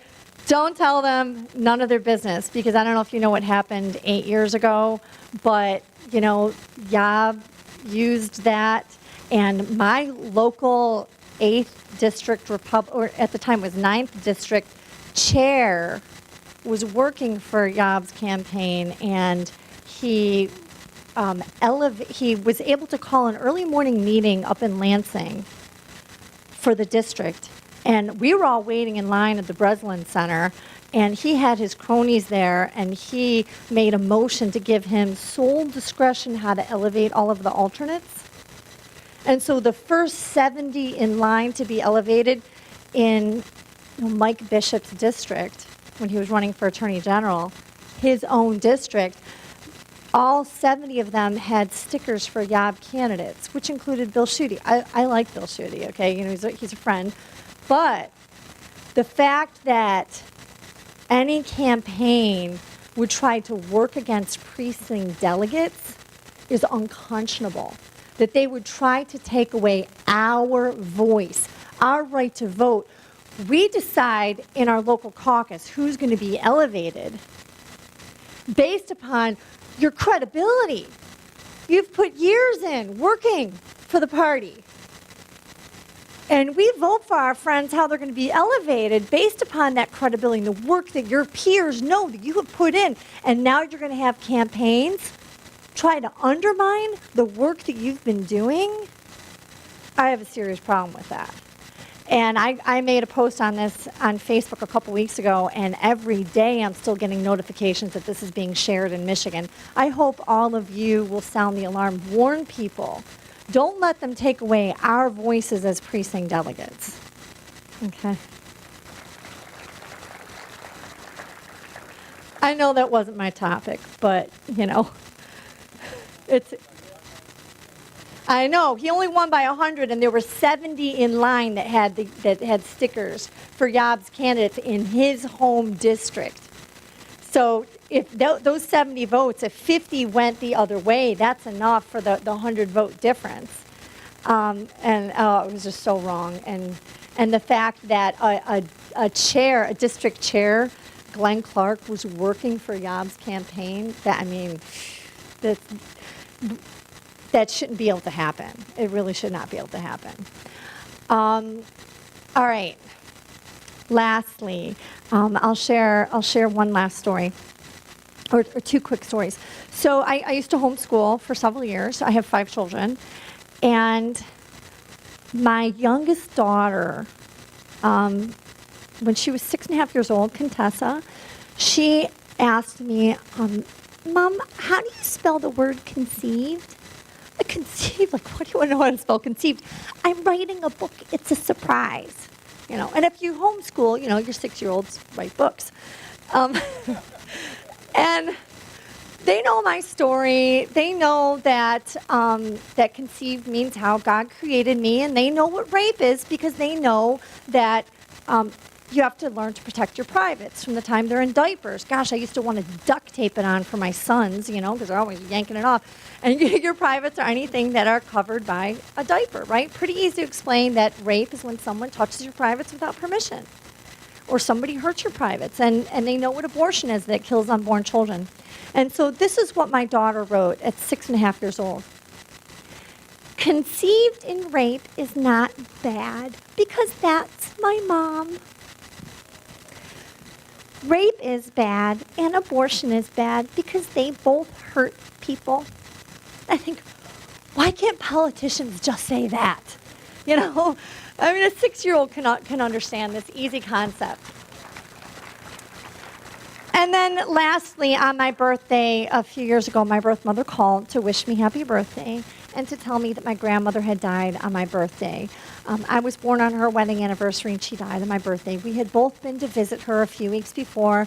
She wasn't looking up or smiling, and not only did I get her to look up and smile, but I got her to laugh because I sang to her. And if I sang to you, you would laugh too. Not good. And we had this long heart-to-heart. I had just arrived in Massachusetts, but I told her, I'm going to fly home. I'm going to be there for you. I will be there for you. And at the end of this long heart-to-heart conversation, we were about to hang up, and my birth mother stopped me.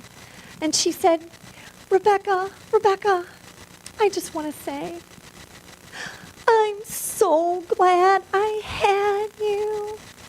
Like, oh. You know, there was the best birthday gift ever. More than 4 decades after she had sought to end my life. More than 2 decades after we met, and she was telling me it should have been my right. It should have been my choice. She was able to say those words to me. Let me tell you, when you get involved in this issue, when you vote pro-life, you get involved in the pro-life movement.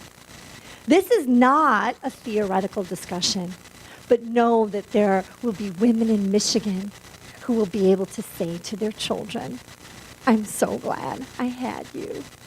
Thank you. Getting near the end of the day here. This program, I think, is going to be very interesting. We're going to talk about some conservative successes. So we've been talking a lot of things like education and all kinds of different topics. I think this will be something that open people's eyes. And we've got a great panel here. We'll get them together here and get started.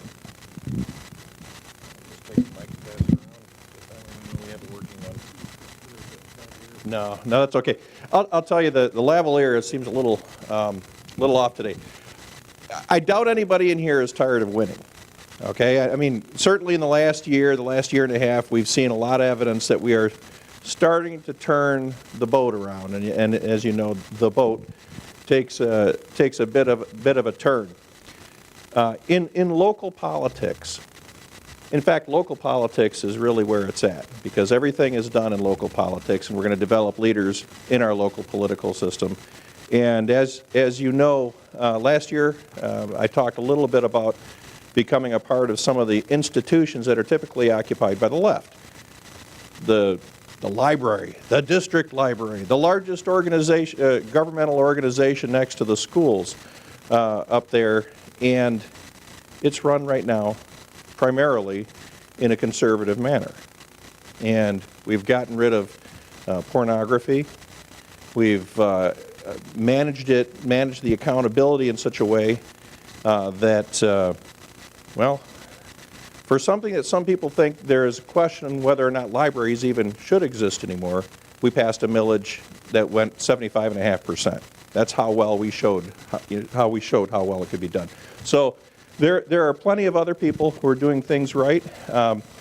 We've got some guests here, and I'm going to get right to it. This is the lightning round. We're getting tired. We're all fed, and we're getting a little snoozy. And let's just roll it right forward with Larry Bass, and he's going to talk about the Tea Party and the toast. Good afternoon. I'm Larry Bass. I'm the Secretary of the Berry County Republican Party, and also on the Board of Directors for both the Berry County Tea Party and the Calhoun County Tea Party. And folks, in 2018, we won one. In 2007, for the Berry Eaton District Health Department, the toast regulation was imposed on the rural property owners in those two counties.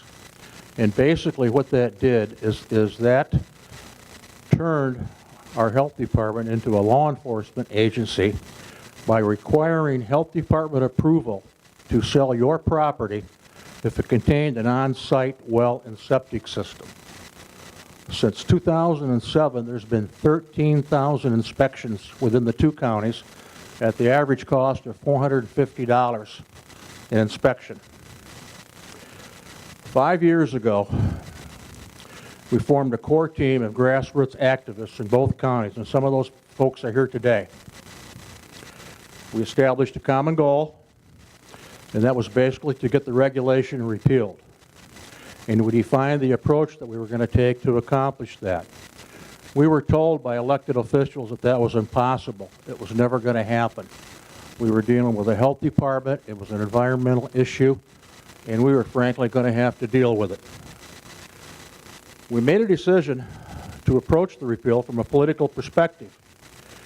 Took all the emotion out of it, and especially we dealt in facts, and we were very respectful to the individuals that we dealt with, both at the health board level and at both county commissions. We challenged their perceptions of both the intent and the effectiveness of the regulations, and we dealt in facts, facts, facts. And Gary alluded to it earlier. I became much more educated in environmental issues than I really cared to immerse myself in, because you had to do that to intelligently challenge the data that the environmentalists were putting out, because we all know they don't exaggerate and they always tell you the truth, right? We made sure that the elected officials, that'd be the boards of commissioners in the two counties, were very aware that the regulation was a strong election issue. Some rhinos in one of the counties were earmarked and they were defeated. We kept a continuous presence at the Board of Commissioners meetings and also at the Board of Health meetings, and challenged assumptions and statements that were being made, once again respectfully, and we dealt with facts. We had townships and organizations that passed and presented resolutions demanding repeal of the resolutions. Those resolutions, or the regulation, excuse me. Those resolutions were both presented to both the various boards of commissioners and also the Board of Health. We wrote letters to the editor. You heard the term puppy training a little bit earlier, which I saw Jack McHugh here earlier, and that's one of Jack's favorite manners in dealing with elected officials. What we found out was the elected officials were taking the health department at face value. They weren't challenging any of the assumptions on their own until we educated them. One of the statements was made, well, we've never had a appeal. Remember, 13,000 inspections. Nobody's ever appealed. You really think that's possible?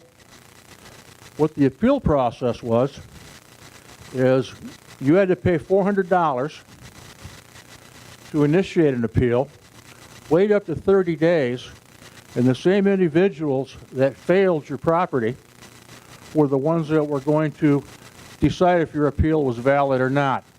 Anybody wonder why they never had an appeal? One of the things we found out was this our position on property rights, we were compared to the slave owners concerning their property rights regarding their slaves. We had an argument on child labor because we were considering the property rights of the factory owners and their rights to hire child labor. Children were going to die. People were going to fall into septic tanks. Anyway, they just went on and on. We all know the liberals are pretty straightforward, aren't they? It turned into a, guess what? A left versus right debate.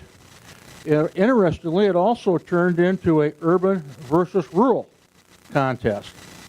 The urban commissioners, which by the way happen to be Democrats, were in favor of keeping the resolution or the regulation in place.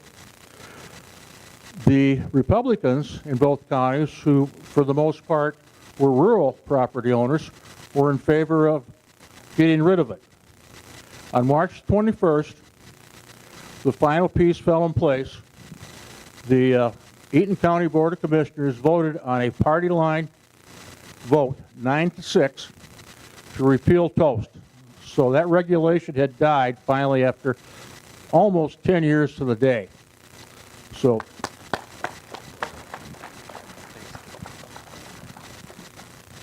Okay, next we have Dawn Dodge, Woman in Government. Let's talk about those successes. Thank you, Jason. He sounds like my first grade teacher. They always used to call me Don, and I'd say, my name is Dawn, not Don. So let me tell you how I got involved with this. I really, I have a 9-year-old, and so some of these policies, the bathroom bill, all of this kind of stuff, it pulled me in. So I became a precinct delegate. How many people in here, first of all, everybody stand up and stretch for me. I see everybody kind of like fading away. Yes, thank you. Okay, so let me tell you what we support as conservative women. We support men, we support families, we support all the issues that are there. There is no issue that is not a woman's issue, just so you know that. So I've been a precinct delegate for 3 terms. I'm working on a gubernatorial campaign right now, and there's so many things that conservative women do. Perhaps one of the most exciting things, though, is that I'm a first vice president of the Republican Women's Federation of Michigan. And what's cool about that is we're federated, we work on national policies and issues, and we have 19 clubs that we're over. So we have influence across the state. And what we do is we support everything Republican and, well, conservative. Everything conservative. So when Republicans are conservative, we support them. And when they're not, we let them know. So I am going to hand this over. I'm just wanted to give you a little flash report. That's what Norm told me to do.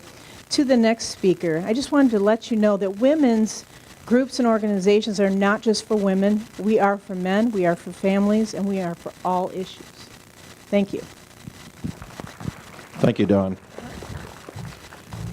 Next, we have an MiCPAC committee member, Joan Grindle, and she is going to talk about ballot initiatives and the wins we are going to get there or have been. Hi, everybody. Thanks for hanging in with us all day today. It's getting late. I'm going to try and be brief. There is a petition initiative that it looks like it may be on the ballot to amend the way redistricting is handled in the state of Michigan. And as written, from what I can see and looking at 8 pages of this thing that's written in such tiny print, I had to take a magnifying glass to it, and I don't have to wear glasses. I've got pretty good eyesight. It calls for a commission that will be instituted through the Secretary of State, meaning that we will no longer have the legislator doing the redistricting after the census comes along. And this is primarily right now because we're going to have that 2020 census. And I know everybody knows about it because there's flack already about the citizenship question on there. So the thing you want to remember and really look at with this amendment is it's called voters, not politicians, and that's the way it's being sold by the very partisan people who are doing this. There are no Republicans that are signed on, not as of January 18th. And in the federal government, there is a movement led by the Democratic Redistricting Committee that is, the CEO is none other than Eric Holder, and with the support of Obama's 30,000 army, that if you remember, he said he wanted to have an army equal to the army that the United States has. Well, he's got it in volunteers. And this initiative is coming straight out of that group. And the thing you want to remember is the first key, the thing they say is it's not nonpartisan. It's a lie. And it goes downhill from there. It legalized gerrymandering. Boundaries are based on communities of interest. Now, what's that? That's kind of a vague position, and it's subject to a lot of manipulation as far as I'm concerned. It assumes legislative control and takeover of part of the Secretary of State's budget, because it goes through the Secretary of State. They're going to appoint these 13 commissioners. They will do it by ballot, and if you could read the list of people who are exempted from being able to be a commissioner, it's anybody that's held political office in 6 years, anybody who has run for political office in 6 years, anybody that works in the legislature, anybody that is a precinct delegate. So Dawn, don't think about trying to be a commissioner. It won't work. And if you have a son or a brother or somebody else in your family, because you are a, what did I just say? I'm sorry. Precinct delegate. Okay, I'm getting foggy brain. Because they are ineligible to run. Anybody that's related to you just can't do it. So I wanted to bring this up so that everybody's aware. I think the signatures are all done. Judge Warren helped me out on that. And now it's up to checking the signatures to make sure whether it goes on the ballot or not.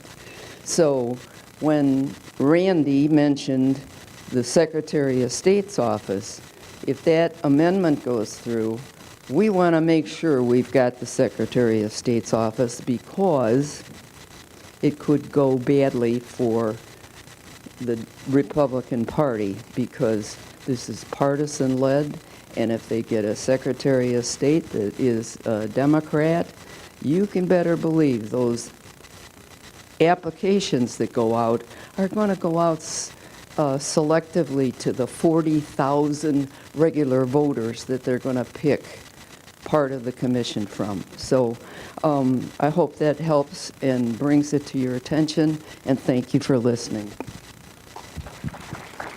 Thank you, Joan. Just as a reminder, MCU.today. MCU.today is the web address of the Michigan Conservative Union. That's the easiest way to find out information. And the reason I plug that first is because I'm going to plug my own site, writemi.com, which is the premier conservative blogging site. If you want to participate, send from the Submit a Tip. Send your name and your email address. And frankly, I can always use more authors. Some days it goes for a day or two and there's nothing written. Other days there are many things written. It's a good way to communicate, and it's a good way to get some of the news out that is not really being considered in the same way. We do have another special guest right now, and I'll give it over to Jay right now so he can introduce our next speaker. Boy, everybody's having a tough time today. Thanks. I guess it is getting late, isn't it? we're running a little ahead of schedule, so only in a conservative meeting would you run ahead of schedule. But we do want to just take a couple of minutes and recognize somebody, give them an opportunity to speak. Bob Carr is running for the U.S. Senate. So let's give him a hand here, and he'll tell us a little bit about his run for office.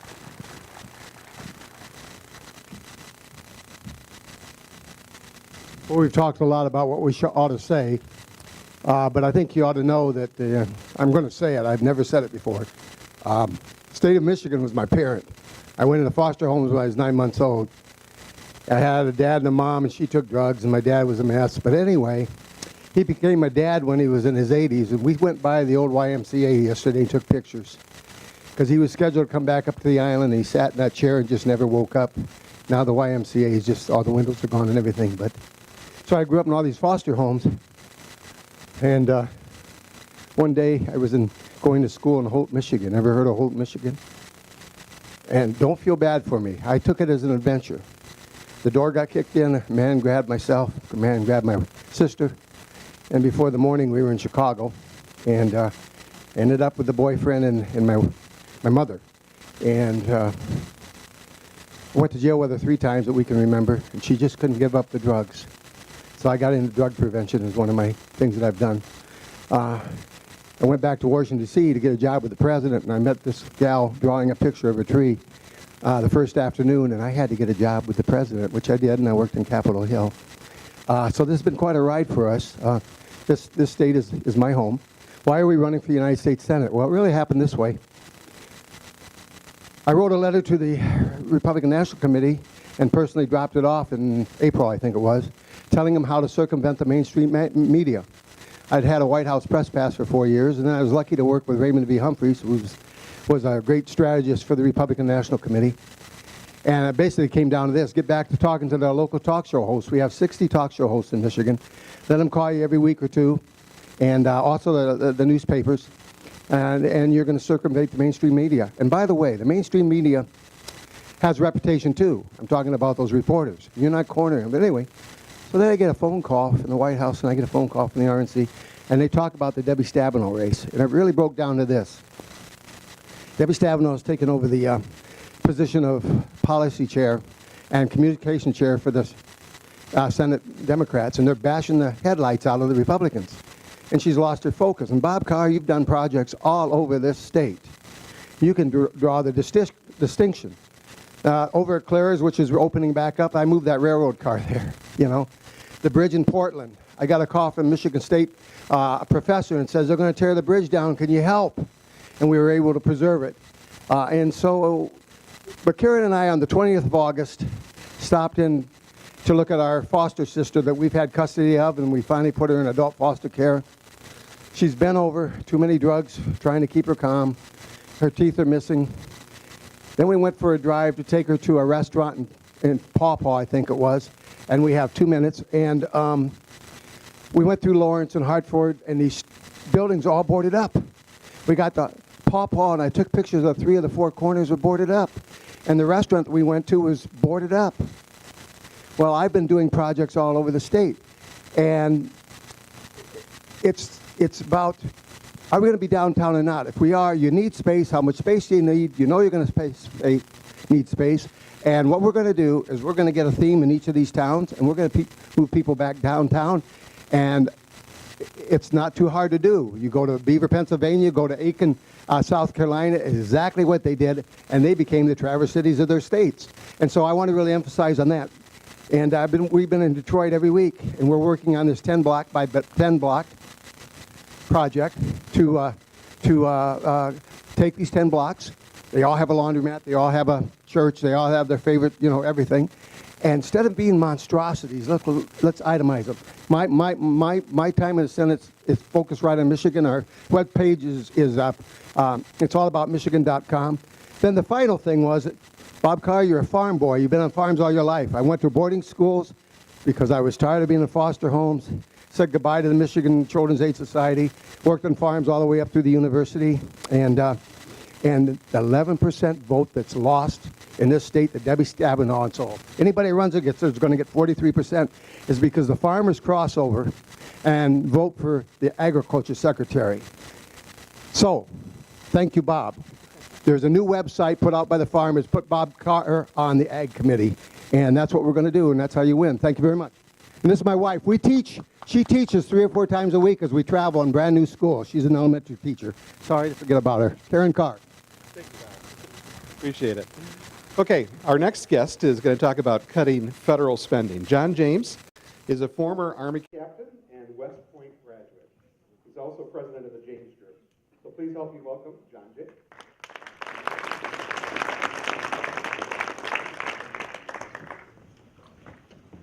Good afternoon. Good afternoon. Whoa, outstanding. Outstanding.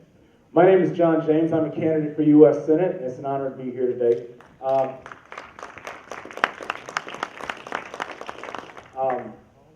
I got some news earlier today that an Apache helicopter went down in Fort Campbell, Kentucky, age 64 Echo model.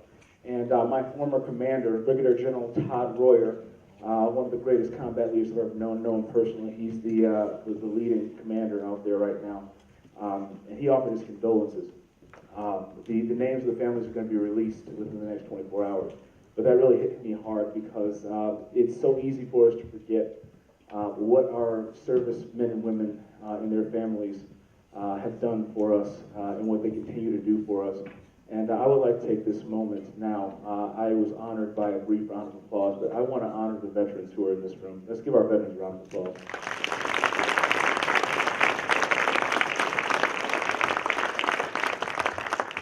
I am humbled and honored to call myself your brother. And I am here because I want to continue my service to you and to our nation. I'm not here because I want to go to Nineveh, Washington, excuse me. I'm here because we have a duty. I'm here because I have a passion for service, and we have a duty to use the blessings, the privilege, the platform the Lord has given us in order to be a blessing to others. I was given a chance to enlist in the Army, go to West Point, graduate from West Point in 2004, became a Ranger qualified Apache pilot, and flew 750 hours of combat in Operation Rocky Freedom 0709. I then, because I was so disturbed by what I was seeing on the news, I'm watching Armed Forces Network in Baghdad, right? I'm flying over a combat zone, and I see areas in Flint, Muskegon, Detroit, Grand Rapids, Saginaw that look worse than the place that I'm fighting combat missions in. I said, this can't be in my America. We need to do more to take care of people home in Michigan, because we certainly weren't getting it out of every stab now in Washington. So I resolved to come back, do what I could. Thank you. I resolved to come back, do what I could, and what do we need coming out of the recession? We need jobs. And having an opportunity to go work at the family business, James Group International, automotive logistics company in Detroit, I was able to deploy some of the skill set that I developed in the military to grow the business by 233% in about 5 years and added 100 jobs in that same period of time. I believe that taking the skill sets from the battlefield to the boardroom, now to Washington, to effect positive, sustainable change, and what counts for the future is what we need. I believe that one of the biggest problems we face, the largest threat to our national security, is the rate of irresponsible spending in Washington. I believe we need to have somebody who understands, because of his background working in the largest bureaucracy in the government, the Department of Defense, understanding how to be successful in that bureaucracy, but also understanding, because of my background, having a supply chain management master's from Penn State, having an MBA from the University of Michigan, being a Lean Six Sigma efficiency qualified candidate.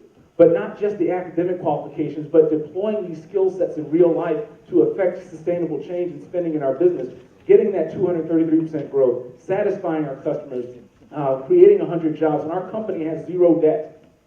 When will our federal government be able to tell us that they have zero debt?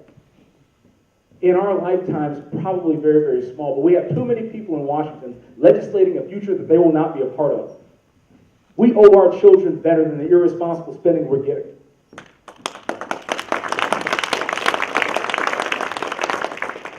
And you understand this because I run a family business. I understand as a family business owner that you have to live within your means. Which one of us gets to just charge things many, many times what we're making? We can't do that in real life or in business. But there's very little accountability in Washington to the people. When you figure you have one president, you have 100 senators, and you have 435 representatives, that's 536 elected representatives of the people, folks elected by the people, and you still have 1 million people around Washington. What's that tell you about the bureaucracy and the folks who are making these decisions? I believe that our forefathers, with their foresight, understood that Congress, the representative of the people, had the power of the purse for a reason. Right now, our federal government is operating out of scope because we, the people, haven't delegated certain authority to the federal government, and we have been told by the Democratic marketing machine that the federal government is the answer for all of our problems. That is not the case. Absolutely. The best government is limited federal government. The best government is at the state and local level. And I believe that by making sure that we can facilitate the success of our state and local governments, that is how we get our federal government out from behind this out-of-scope condition, out from behind this wasteful spending, in order to make sure that our children still have a country to come back to in the future. But what I propose we do is a couple things. I don't have all the answers, but as I've been traveling around the state, and I've been listening to you, honestly, these ideas are coming from you. You're electing somebody who can relate to you, to represent you. And by having somebody who understands what it's like to work in the real world and come up with solutions and not make excuses, by having somebody who understands what it's like to be on the opposite end of somebody shooting at you, I believe that having somebody like that on the floor of Washington, on the Senate floor, a combat that the business leader, is exactly what we need. And by proposing solutions that you give me, one that I got 2 days ago was eliminating the concept of mandatory spending. Mandatory spending makes up 66% of our budget, and it increases incrementally every single year with no end in sight. That's something that passes whether we do anything about it or not. I say we force our elected officials to vote on it. Take a position on it. Debate it. Do your job. Let the people know where you stand. Because right now, the way it stands is the debt service, the money that we're paying in interest is more than what we're paying in national defense. But we have to fight and scrap to fund programs for our service members and our veterans every single year. Right. That is a sin. We have a sacred obligation to take care of the people who have put their lives on the line for our freedom. And by saying that we have to fight this hard, I think that we take a look at the larger piece of the pie, and we have to force our legislators to do their jobs. Use the power of the purse to make sure that we are funding things appropriately, and then hold them accountable to their vote. Second thing is review the funding process. We have to take a look at the funding process such that, why does it take 60 votes to get a budget? That makes this insane. We have to take a look at the process also because what is being legislated, only what is legislated should be authorized. And only what's authorized should be appropriated. And then you have the federal bureaucracies come back to the representatives of the people of the state of Michigan and then justify their cost to the American people. So I think that those are just two solutions, but there are many, many more, and I'm looking forward to listening and learning before I leave, because right now we owe our children a better future, and the greatest civilizations in history didn't fall because of attack from outside forces, but they imploded from within. Our America cannot implode from within, and we need to have people in Washington with the tools, the skill sets, and the courage to effect positive, sustainable change in Washington. And I'm your man. Thank you. Let's fly.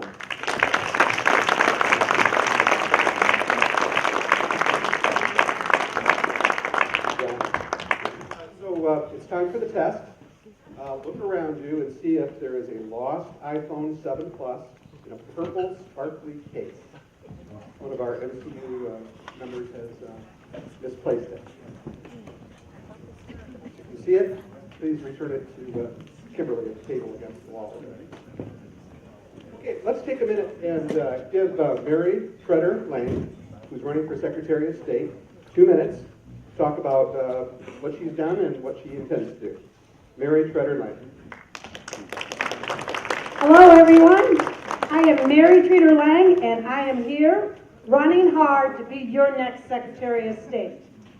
30 years being a CPA, 15 of my years, I've worked in computer security and integrated security. I am not a politician. I am not part of the establishment.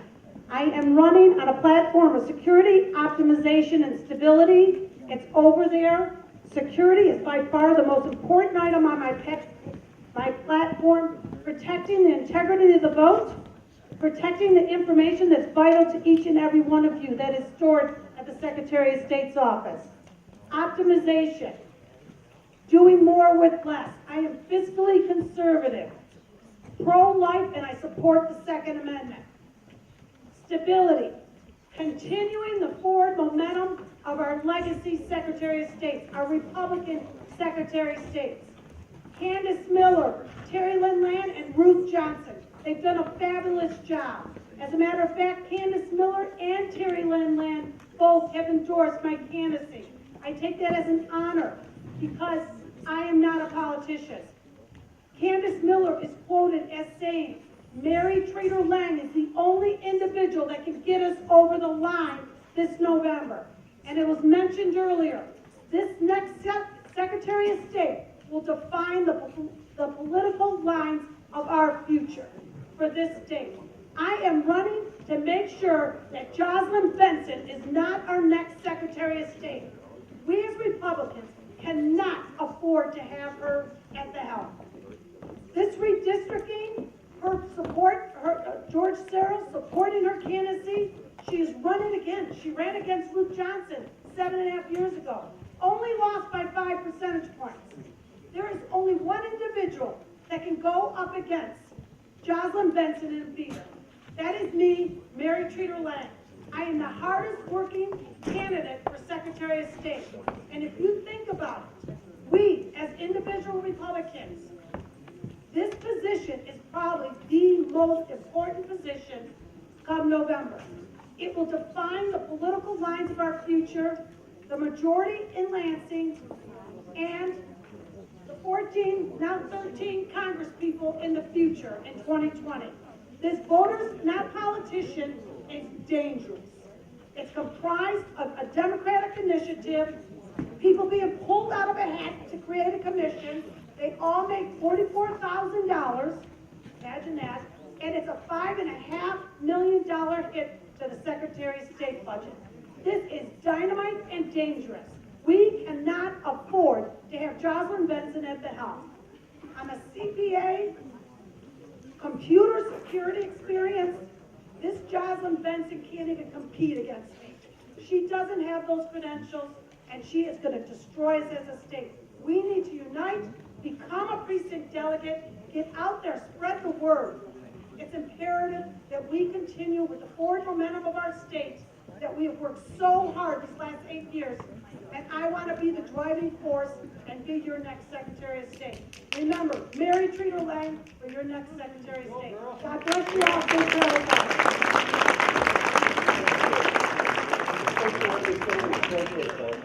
Here, we also have someone running for U.S. Congress over here that I'd like to bring up, Barry Bentivolio. Bentivolio. 2 minutes. Really keep this short. 2 minutes. You know, the biggest problem I have running for office is getting people to pronounce my name correctly. You got to sing when you say it. Bentivolio. You try it. Come on, you can do a better job. One more time. Okay, third time's the charm. Real loud. Bentivolio, yes. Hey, you know, when I went to Congress the first time, I was a regular guy. I got on the speaker's balcony. It was night. It was after votes, and I looked across the mall, and there was the Washington Monument. And this door opened behind me. It was Speaker Boehner. He says, "How's it going, Kerry?" I said, "Well, it's pretty overwhelming, Mr. Speaker. This is pretty awesome, this view."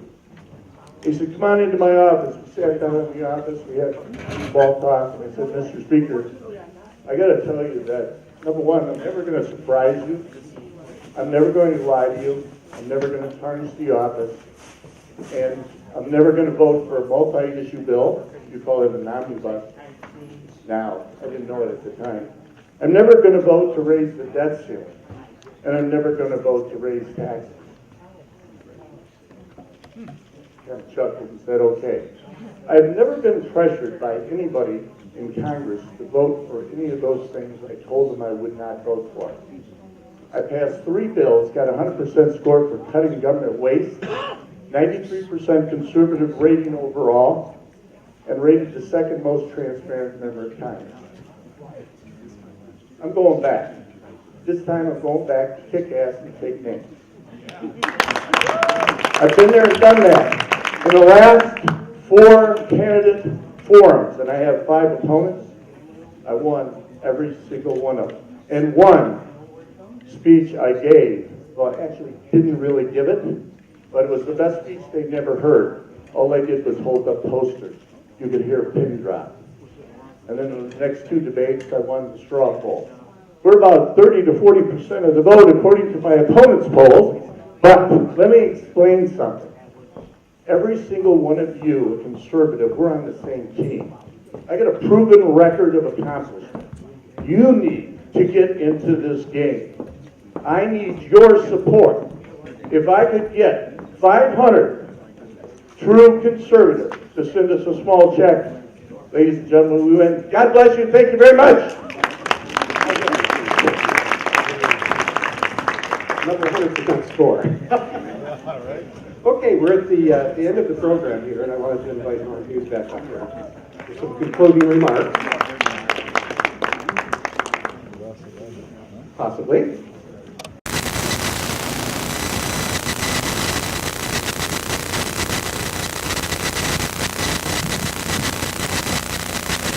I would ask everyone to please leave your name tags on your chairs. Anyone that wants to hang around, like to help us put away the tables, we're always looking for that kind of help. Norm Hughes. Thank you all for coming and for the brave that stayed so long.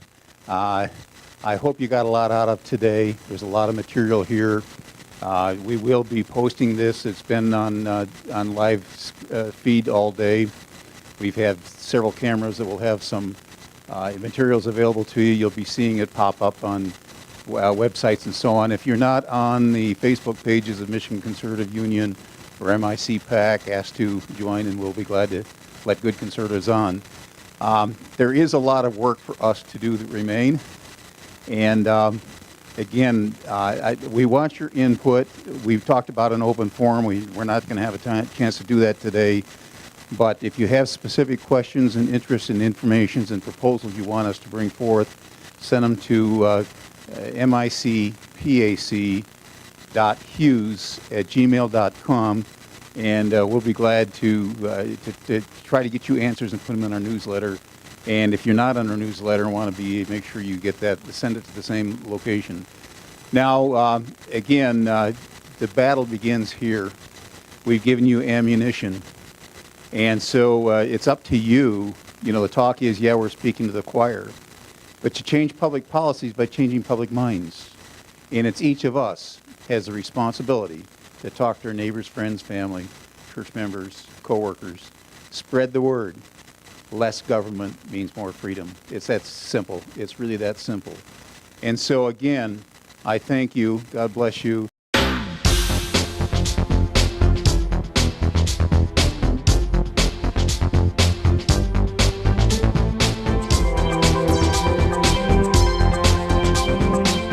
AccessVision, your voice, your community.